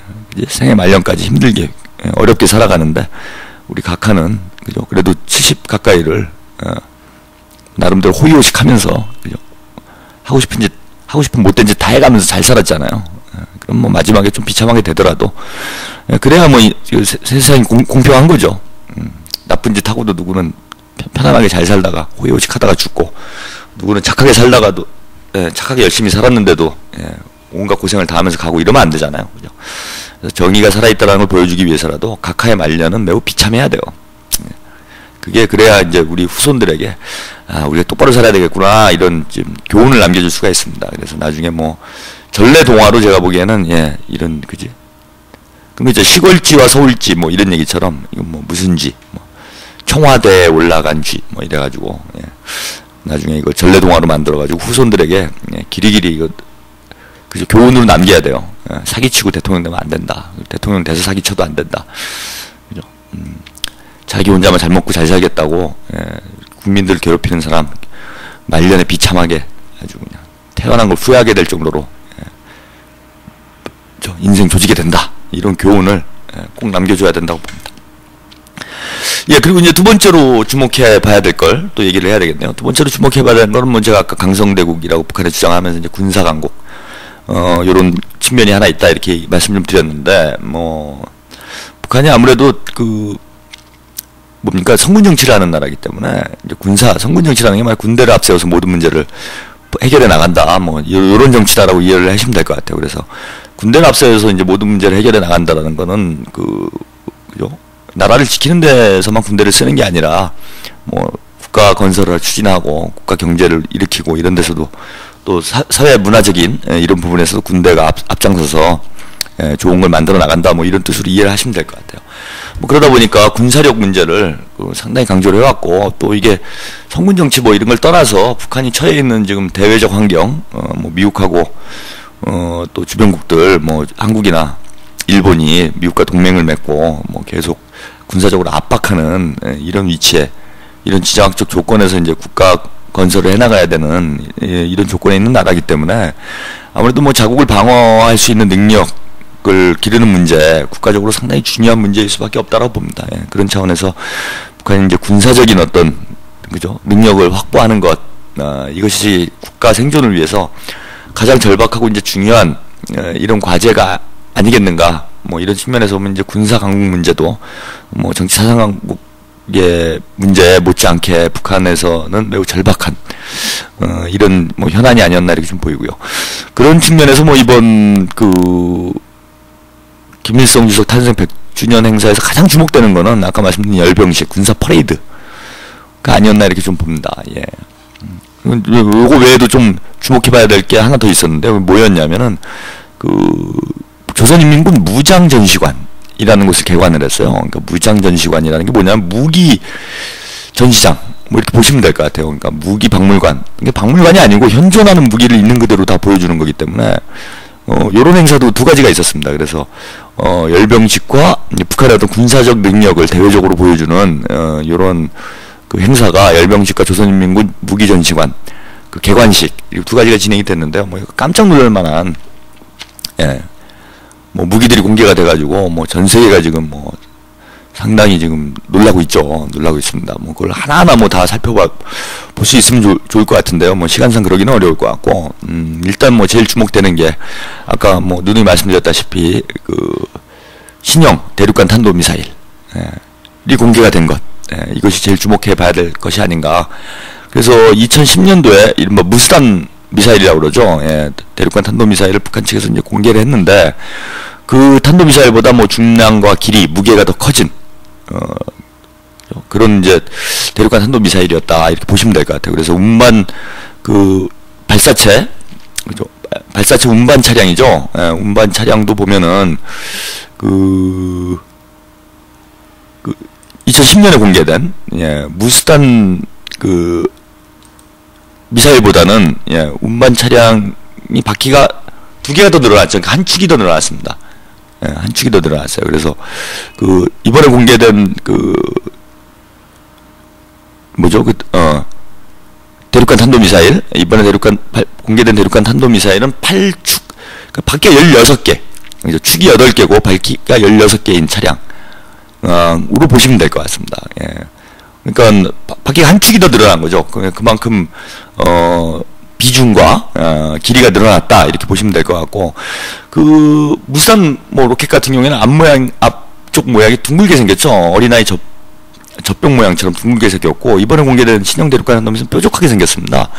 그러니까 둥글게 생긴 거는 이제 다탄두 미사일인 거고요. 뾰족하게 생긴 거는 단탄두, 그러니까 탄두가 하나인 거죠. 이렇게 미사일로 보면 되는데요. 지난 2010년에 다탄두 미사일을 공개한 데 이어서 이번엔 단탄두, 탄도 미사일을 공개한 걸로 봐서는 이번 탄도 미사일은 어떤 활용 면에서, 그죠? 그러니까 탄두가 이제 여러 개면은 더 파괴력이 강해지는 거잖아요. 그런데 이제 하나만 달 수 있는 걸로 하면서 이제 사거리를 늘렸을 가능성이 하나가 있고요. 이제 무게를 줄여 사거리를 늘렸을 가능성이 있고, 하나는 이제 파괴력에서 더 향상된 핵탄두를 지금 장착한, 그러니까 하나만 떨어뜨려도 된다, 이런 거죠. 이럴 가능성, 뭐 둘 중에 하나가 있을 가능성이라고 봅니다. 근데 어쨌건 이제 뭐 단탄두를 쓴 걸로 봐서는 그 사거리를 늘렸을 가능성이 상당히 높지 않냐. 그래서 무스탄 로켓이 뭐 서방 진영에서 발표하기는 사거리가 한 5,000에서 8,000 사이 정도, 이렇게 지금 뭐 추정을 하고 있는데, 그거보다 이제 더 늘어난 이런 탄도미사일이 아니겠나, 이렇게 봅니다. 그래서 적어도 1만 킬로 이상이 되는 이러한 대륙간 탄도미사일을 북한이 공개한 것으로 이렇게 볼 수 있을 것 같고요. 뭐 김관진 국방장관도 북한이 1만 킬로 이상의 대륙간 탄도미사일 보유한 것 같다라고 공식적으로 확인을 했죠. 그래서 미국의 서부 해안지대까지도 이제 공개 가능하다, 이렇게 되어 있는데, 이게 뭐 서부 해안만 포함되는 건 아니에요. 미국의 이제 남부 지역까지도, 미국의 남부 지역까지도, 남부, 뭐 동부, 그러니까 미국 본토 전역이죠. 전역이 북한의 대륙간 탄도미사일의 사정권 안에 지금 이제 들어가게 됐다라는 거를 전 세계적으로 보여주는 그러한 좀 의미가 있지 않나, 이렇게 좀 봅니다. 그래서 뭐 미국에서도 지금 깜짝 놀랐고, 뭐 미국의 파네타 국방장관이죠. 미국 CNN과의 대담에서 뭐 이런 얘기를 했어요. 뭐 미국 쪽의 대담 진행자가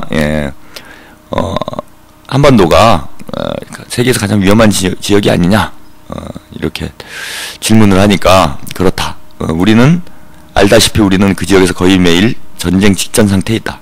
그래서 우리는 말과 행동을 매우 조심해야 된다. 또 이런 질문을 했어요. 당신은 다른 문제들보다 그 문제 때문에 잠을 설치진 않나요? 라고 질문을 하니까, 파네타 국장이 불행하게도 요즘 내가 밤에 잠을 잘 수 없게 만드는 지독한 문제들이 많다. 그것은 최우선적인 당면 현안들 가운데 하나이다. 그러니까 지금 한반도 문제가 파네타 국장이 아니죠. 예전에 이 양반이 CNN 오늘 좀 오락가락하네요. 제가 날도 덥고 이사를 해가지고 정신이 하나도 없네. CIA 국장을 하다가 국방장관으로 갔어요.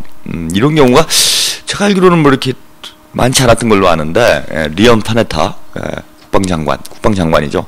예전에 CIA, 그 전에 CIA 중앙정보부 국장으로 있어가지고, 제가 좀 헷갈립니다. 파네타 국장이 아니라 파네타 장관이죠. 국방장관이 하여튼 북한 문제 때문에 잠을 못 잘 지경이다. 그 말과 행동을 조심해야 된다. 뭐 이런 언급을 할 정도로 지금 그 북한의 탄도미사일 능력에 대해서 미국 쪽에서도 아주 심각한 위협으로 지금 느끼고 있는 뭐 이런 상황이다라고 보시면 될 것 같아요.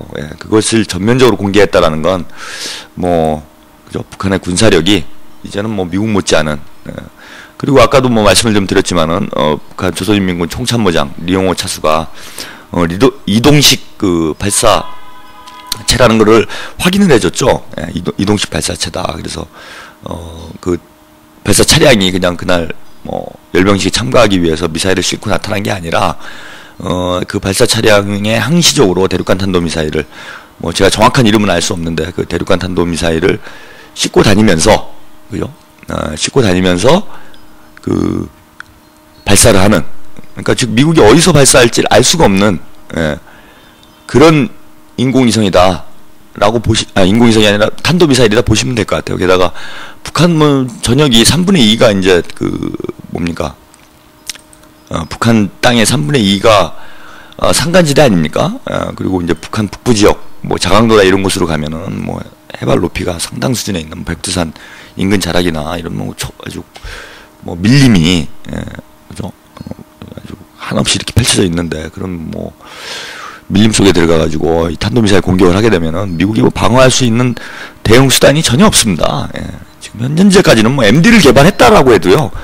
MD도 고정되어서 이제 그러니까 뭐 사일로나 대륙간 탄도미사일을 쏘는 게 이제 뭐 대체로 세 가지 방식이 있어요. 하나는 이제 사일로라고 그래갖고 땅 속에다가 땅 속에 있는 지하 경납고에다가 미사일을 항상 대기시켜 놨다가 이제 유사시에 발사하는 이런 방식이 있고요. 제가 좀 전에 말씀드렸다시피 이동 차량에다가 발사체를 탑재한 후에 이제 발사하는 방식이 있고, 또 하나는 이제 핵잠수함, 잠수함에다가 이제 실어가지고 발사하는 방식이 있는데, MD가 설령 성공했다고 그래도 이런 4.15 방식, 그죠? 이제 저장소에다가 대륙간 탄도 미사일을 배치해놓고, 그거를 발사하는 경우나 고정된 위치에서 대륙간 탄도 미사일을 발사할 때 그거에 대한 방어가 그나마 가능할까 말까인 거지. 뭐 잠수함 발사나 잠수함 같은 경우는 어디서 언제 쏠지 모르는 거 아닙니까? 뭐 태평양이 뭐 그죠? 어마어마하게 넓은데 잠수함이 어디서 돌아다니다가 갑자기 어디서 떠올라가지고 쏠 줄 모르는 건데 그거를 뭐 어떻게 방어할 수 있는 방법이 없는 거죠. 그러니까 이동식 발사 차량을 이용하는 문제도 거의 잠수함을 이용하는 거랑 거의 유사합니다. 예. 차량이 이동하면서 갑작스럽게 그죠? 뭐 쭉 지나다니다가 야 우리 여기서 그냥 세워놓고 미사일 쏘자 그러면은 그거 뭐 예측을 할 수가 있는 게 아니잖아요. 그리고 뭐 인공위성 같은 걸로 감시를 하겠다 이렇게 얘기를 해도 그게 그냥 뭐 일반 도로에서나 감시가 되는 거지 어디 뭐 산속 밀림 같은 데 들어가가지고 쏘면은 그 나무에 다 가려가지고 그거 뭐 보일 수가 있겠습니까? 그래서 사실상 이거는 뭐 방어가 불가능한 뭐 이런 무기다 이렇게 보시면 될 것 같아요. 그런 무기를 북한이 보유하고 있다는 걸 지금 전 세계에 공개를 한 거기 때문에 사실상 뭐 이런 상황이면은 북한이 세계 이제 4강을 넘어서서 세계 최강의 이런 군사 강국으로 올라섰다고 해도 뭐 과언이 아닌 이런 상황이고요. 뭐 이것뿐만 아니라 뭐 각종 무기들이 그날 뭐 북한이 자체로 개발한 뭐 최신의 전차부터 전투기 뭐 미그 29라고 자꾸 주장을 하고 있는데 소련에서 뭐 그런 최첨단 전투기들을 뭐 북한 쪽에 공급하지도 않습니다. 만약에 뭐 살 수는 있죠. 북한에 사다가 이제 어쨌건 재조립을 하든지 뜯어 고쳐가지고 이제 다시 만드는 건데 다 뭐 자국산이라고 보시면 돼요. 그래서 자국산 전투기 그날 뭐 미그 29면은요 지금 제가 알기로는 F-15 보다 더 앞선 기종으로 알고 있어요. F-15K가 우리가 차세대 전투기라고 지금 들어와 있는데 이거보다 더 앞선 기종으로 알고 있는데 이 미그 29와 거의 유사한 이런 기종의 전투기도 공개가 됐고요.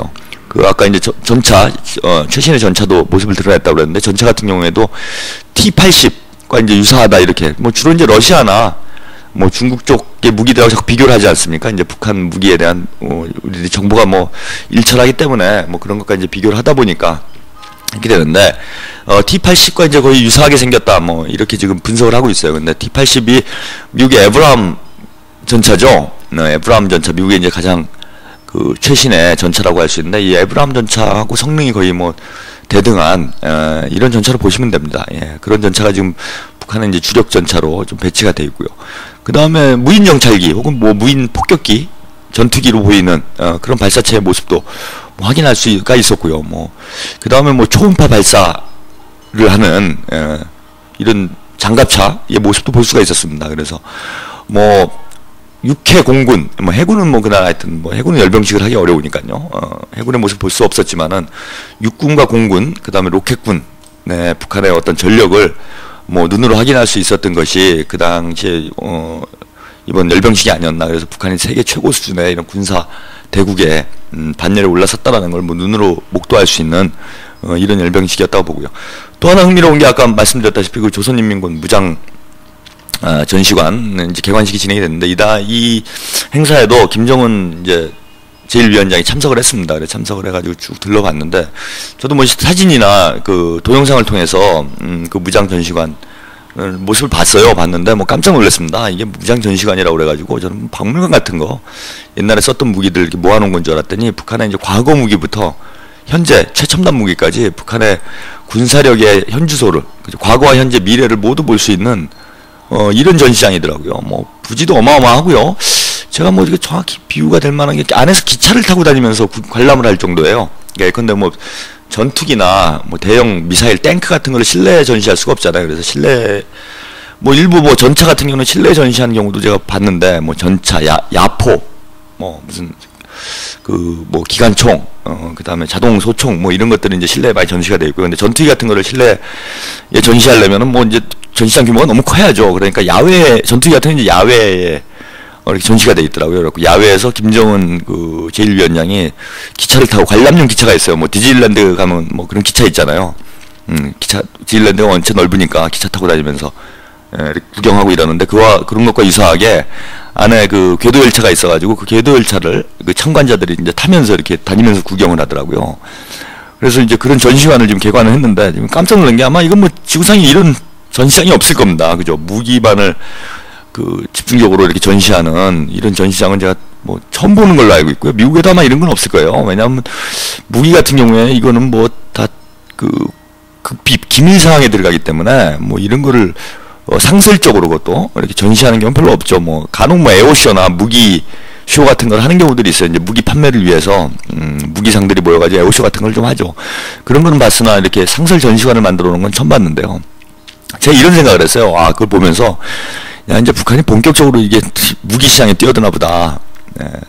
마치 이번 4.15 이런 뭐 비유가 뭐 적절한지는 모르겠는데 이번 4.15 행사는 마치 그 쇼케이스를 보는 듯 했습니다. 북한 이 군사 뭐라 그럴까 무기 판매를 위한 쇼케이스 행사를 보는 듯했다. 그래서 열병식을 봐도 그러니까 뭐 무기를 대륙간 탄도미사일 같은 거 사실 팔 수가 없잖아요. 그런 걸 파는 건 아니고 실제는 뭐 전차라든지 전투기, 뭐 장갑차, 소총, 뭐 그죠? 그다음에 단거리 미사일 이런 거를 이제 주로 무기 시장에 판매하게 되는데 뭐 그런 것들이 더 중요할 수 있습니다. 그런 열병식에서 뭐 그런 열병식 장면에서 북한이 가지고 있는 군사력의 거의 전모를 뭐 다 볼 수 있었고요. 그 다음에 이런 상설 전시관까지 만들어가지고, 그 뭐 외국 손님들도 많이 왔잖아요. 그러니까 외국 인사들도 많이 와가지고 이제 쭉 참관을 했는데, 이게 제3세계인 무관들, 이런 사람들 모습이 곳곳에서 눈에 띄더라고요. 그래갖고, 이게 북한이 이제 세계 무기 시장에 본격적으로 뛰어드나 보다. 저는 그런 인상을 좀 많이 받았어요. 뭐 이렇게 되면 이거 참 미국 입장에서 골치 아픈 문제죠, 이게. 뭐 세계 무기 시장에 거의 뭐 50% 이상을 미국이 점유하고 있지 않습니까? 그래서 미국이 한마디로 무기 팔아서 돈 벌어먹고 사는 나라나 다름이 없는데 여기에 이제 북한이 끼어들게 되면은 또 북한제 무기들이 이게 그죠 통제할 방법도 없어요. 대부분 자국산으로 만들어지기 때문에 뭐 북한에 뭐 부품 수출을 안 해버린다든지 미국이 주요 부품을 잃어버리면 북한이 팔 수가 없는데 북한은 뭐 100% 거의 다 모든 무기가 자국 기술로 만들어지지 않았습니까? 그러면은 이걸 뭐 통제할 방법도 없고요. 또 무기를 사겠다는데 뭐 못 사게 할 방법도 없고요. 게다가 이 가격이 쌉니다. 아무래도 사회주의 국가다 보니까 뭐 어떻게 보면 이제 덤핑이라고 할 수 있는데 이게 무기가요. 무기 장사가 이게 괜찮습니다. 사실 우리도 국가 역량만 되면은 저는 이 방산 산업에 좀 뛰어들어야 된다고 보는데 이게 거저 먹는 거예요. 그러니까 이게 부가가치가 엄청납니다. 왜냐하면 무기라는 게 국가를 상대로 다 장사하는 거인데다가요. 이게 이제 2개 이상 존재하지가 않잖아요. 경쟁이 안 됩니다. 그러니까 독점 시장이에요. 독점 시장이에요. 예컨대 뭐 F-15를 판다 그러면 F-15는 미국에서밖에 안 만들잖아요. 미국의 보잉에서 만드나요? 보잉사밖에 안 만들잖아. 그럼 보잉사에서 이게 부르는 게 값인 거예요. 우리가 100만 원에 팔고 싶다 하면 100만 원이고 200만 원에 팔고 싶다 그러면 200만 원인 겁니다. 그래서 이문을 이게 엄청나게 남길 수 있습니다. 그래서 이게 무기 이런 그 매매 과정에서 로비 문제나 이런 게 자꾸 발생을 하는 이유도 원체 부가가치가 크니까요. 이 무기 산업이 군수 산업이 부가가치가 크니까 그러니까 즉 이윤율이 높으니까 그에 따라서 뭐 이런 로비 그리고 또 이제 정부를 상대로 하는 이런 장사다 보니까 아무래도 좀 이런 검은 자금 흐름들이 나타날 수밖에 없는 이런 요인들이 있죠. 그래서 상당히 가격이 높은데 북한 같은 경우에는 이거 상당히 이런 뭡니까 마진을 적게 남기고 박리담회할 가능성이 있어요. 이건 참 골아픈 문제입니다. 미국 군수업자들, 군산복합체 입장에서 보면은 미국 정부야 이제 뭐 북한저를 뭐 위협을 하니 뭐 이런 얘기 하는 게 피부로 닿지 않을 문제일 수도 있어요. 정부에서는 뭐 북한이 미국을 공격하지 않는 한, 북한이 한국을 공격하지 않는 한, 뭐 당장 뭐 급한 문제는 아니다 이렇게 생각할 수 있는데 뭐 미국을 실질적으로 움직인다고 하는 군산복합체 이 수장 CEO들의 입장에서는 당장 북한이 저렇게 그죠 무기 시장에 그냥 덤핑으로 뛰어들어가지고 무기를 팔기 시작하면은 그만큼 미국 시장이 위축될 수밖에 없죠. 게다가 뭐 미국 북한제 무기가 가격도 싸죠. 뭐 성능도 뭐 상당히 그 해외 시장에서 호평을 받고 있다라고 이렇게 알려져 있습니다. 이렇게 되면은 사실은 뭐 미국 군수업자들은 이거 뭐 안 그래도 경기가 안 좋아가지고 돈벌이 할 때도 많지가 않은데 상당히 심각해질 수 있는 뭐 이런 상황이다. 그래서 저는 뭐 북한의 대륙간 탄도미사일 공개도 이게 상당히 주목해봐야 될 문제지만은 그보다 더 큰 문제는 북한이 지금 군사력을 전면적으로 공개를 하면서 좀 미국과의 어떤 무기 시장에서의 경쟁까지도 지금 의도를 하고 있는 거 아닌가 이렇게 좀 보이고요. 이거는 북한 내부적인 뭐 뒤에 좀 더 말씀드리겠지만은 북한이 뭐 사실은 뭐 정치체계가 안정이 돼 있고 군사적으로 야 뭐 자타공인하는 바 아닙니까? 어느 정도 역량이 있다라는 걸 인정하면서도 뭐 비난을 받고 있는 것 중에 하나가 이제 경제적인으로 이제 좀 낙후된 거 아니냐. 그래갖고 뭐 핵무기 만들면서 뭐 인민들을 굶긴다. 우리 뭐 각하도 맨날 그런 소리 하잖아요. 그래서 뭐 통일 항아리에다가 통일 항아리인지 아가리인지에다가 뭐 자기 월급을 집어넣겠다 이런 얘기까지 하는데 하여튼 북한의 경제난이 심각하다. 그래서 북한 지도부도 그런 데서 일정한 정치적 부담이 크리라고 봅니다. 예. 그럼에도 불구하고 그래서 이제 경제 문제를 해결하는데 상당히 지금 뭐 주력을 하고 있는데 그 경제 문제 해결을 위해서도 이 무기 수출 문제 북한에서는 큰 도움이 될 수 있어요. 그래서 아마 적극적으로 제가 보기에는 이게 향후 무기 수출에 뛰어들 가능성이 상당히 높고 이렇게 되면은 미국 입장에서는 이제 또 하나의 어떤 부담을 느끼게 되는 이제 군사적 부담뿐만 아니라 이제 경제적 부담까지 같이 느끼게 되는 이런 심각한 양상이 지금 전개될 수 있다. 그래서 지금 세계 무기 시장의 새로운 경제자로 그죠? 세계 패권의 새로운 경쟁자로 북한이 등장했을 뿐만 아니라 세계 무기 시장에서도 새로운 경쟁자로 북한이 등장한 것이 뭐 미국 입장에서 상당히 난처한 이런 형국이 아닌가 이렇게 봅니다. 노래 한 곡 듣고요. 이제 마지막 주목해야 될 점 이야기 나눠보도록 하죠. 예, 캔의 내 생의 봄날은 보내드리겠습니다.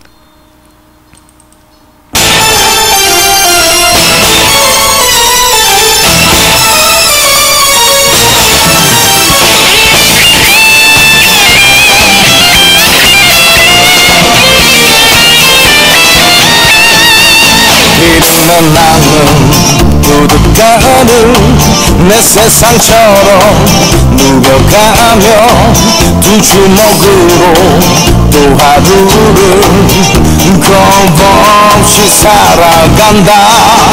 희망도 없고 꿈도 없이 사랑에 속고 돈에 울고 기막힌 세상 돌아보며 서러움에 눈물이 나. 비겁하다 욕하지마.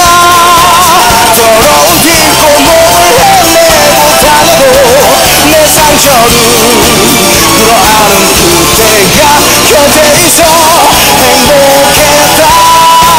저 끝처럼 작은 사랑 내 아무 막힘없이 가지려 했던 말 저 하늘이 외면하는 그 순간 내 생의 봄날은 간다.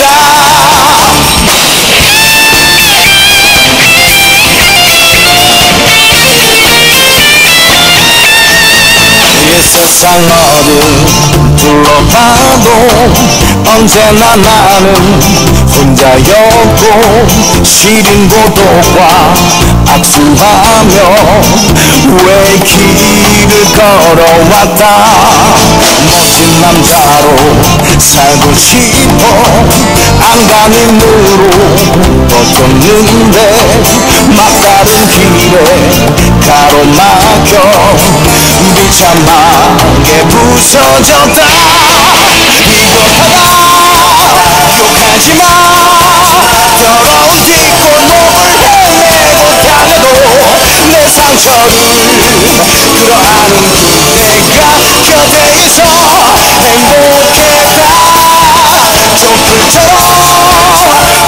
살아 내 한마디 멋이 빠지려 했더만 저 하늘이 외면하는 그 순간 내 생애도 나는 간다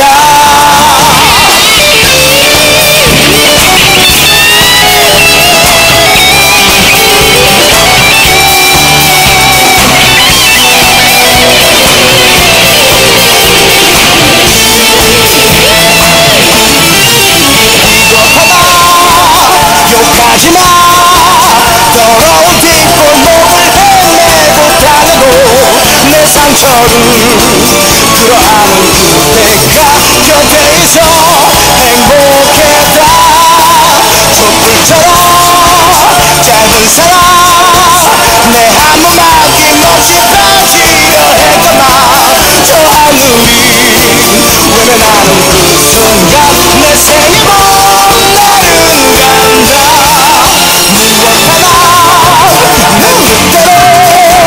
자지도 가질 수도 없었던 이 세상 내 한 목숨 사랑으로 남긴 채 이제는 떠나고 싶다 바람처럼 또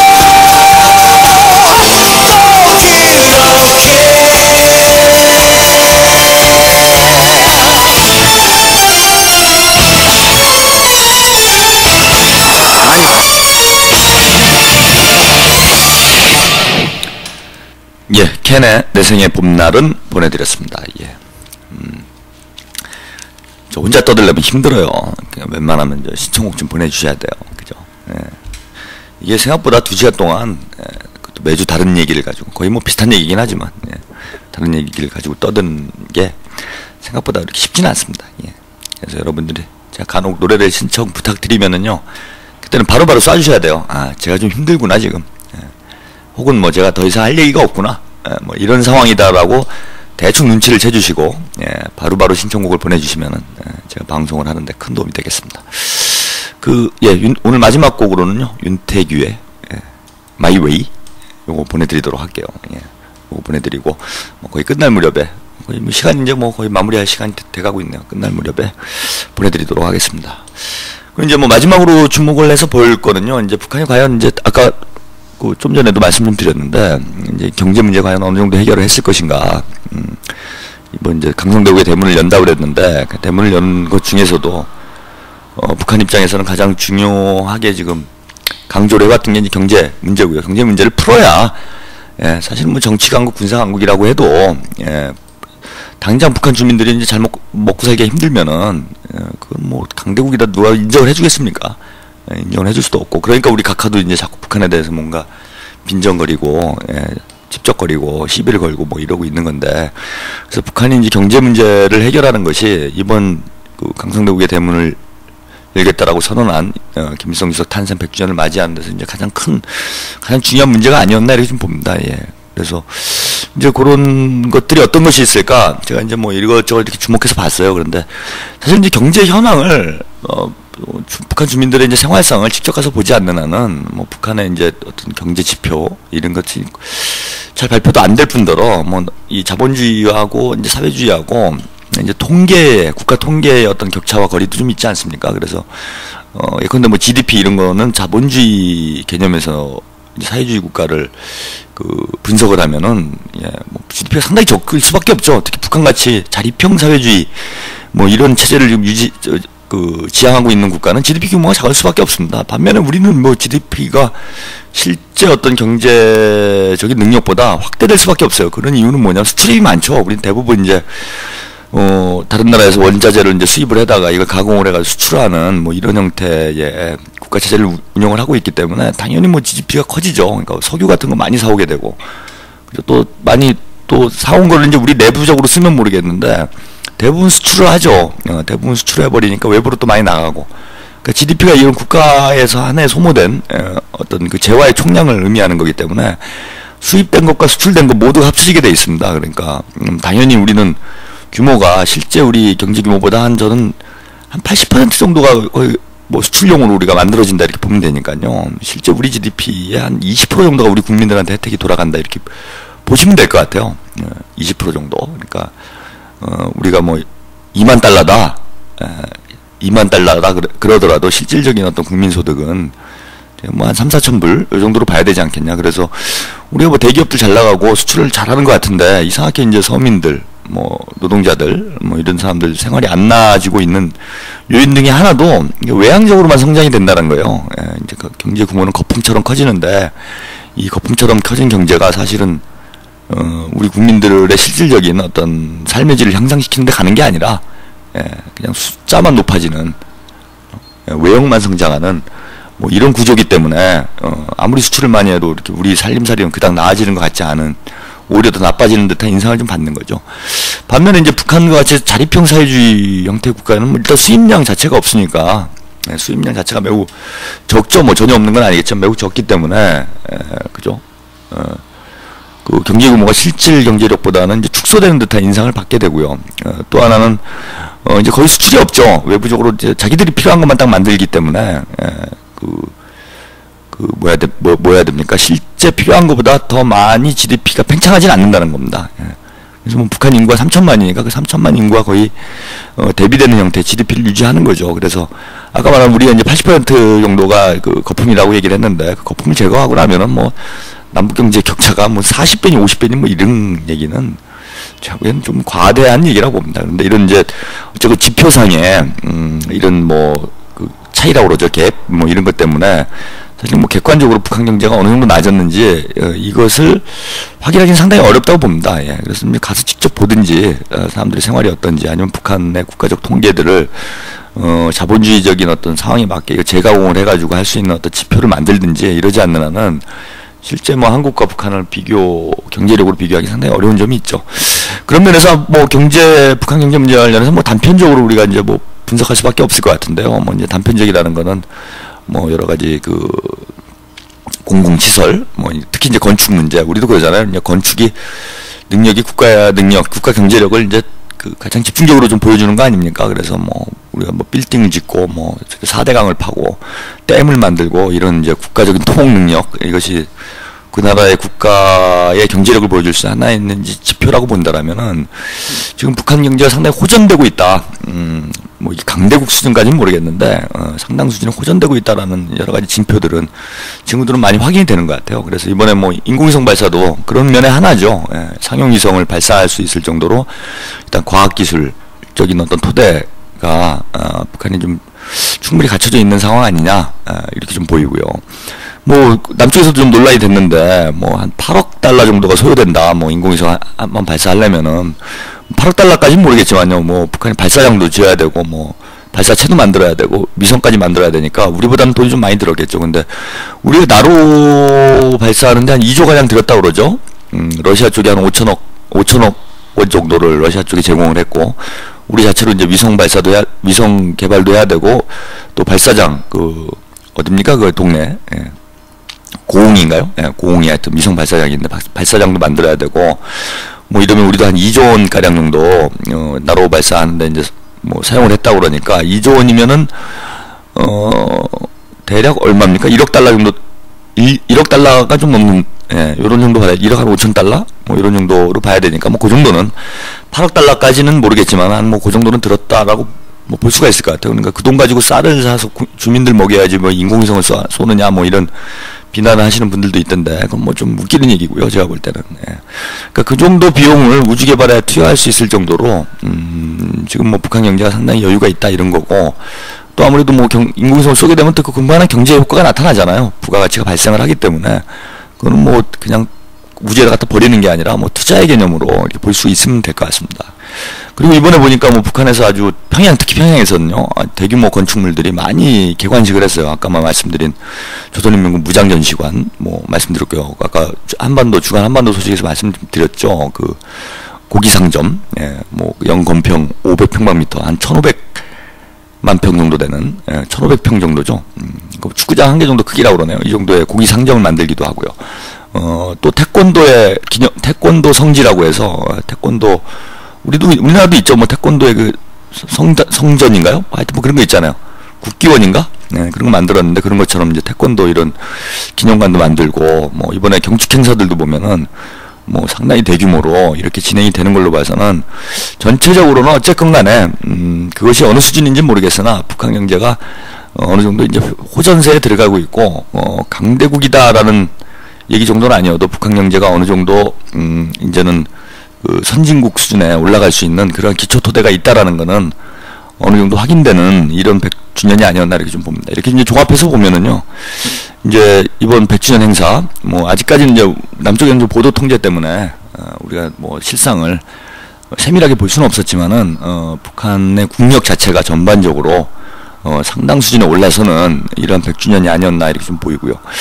향후 이제 북한의 행보가 상당히 주목이 됩니다. 예, 이제 동아시아의 어떤 그 중심 국가로서 이렇게 성장할 가능성이 상당히 보이는 이런 상황이고, 특히 이제 남북이 통일까지 이뤄낸다라면은 이런 한반도의 어떤 잠재력 이런 것이 앞으로 좀 극대화되지 않겠는가. 그래서 지금 이번 100주년 행사를 저는 보면서 느낀 거는요, 지금 뭐 남북 관계가 아주 극단적으로 안 좋은 상태에 있긴 하지만은 이게 북한도 이제 상당히 좋아지고 있고, 남한야 뭐 일정한 어떤 국가적인 경쟁력이 있지 않습니까? 이런 두 국가의 역량이 하나로 합쳐지게 되면은 우리가 통일 이후에 상당히 괜찮은 국가를 만들 수 있겠다. 좀 하루빨리 통일을 해야 되겠다. 이런 생각을 좀 다시 해봤습니다. 예. 오늘 한반도 통신은 여기까지 보내드려야 될 것 같고요. 예. 시간이 뭐 별 말씀 안 드린 것 같았는데, 예. 벌써 다 됐네요. 예. 오늘 이번 주는 여기까지 한반도 통신 보내드리고요. 예. 윤태규의 마이웨이 보내드리면서 이번 주도 조심하세요. 예. 시내에서 괜히 왔다 갔다 하지 마십시오. 예. 계속 위험한 정세입니다. 예. 집에서 조용히 차분하게 이 한반도의 위기를 어떻게 극복해 나갈 것인지 좀 사색하고 연구하고 행동하는 그러한 한 주가 되었으면 합니다. 노래 마이웨이 보내드리면서 오늘 한반도 통신 마치겠습니다. 2시간 동안 애청해 주셔서 감사합니다.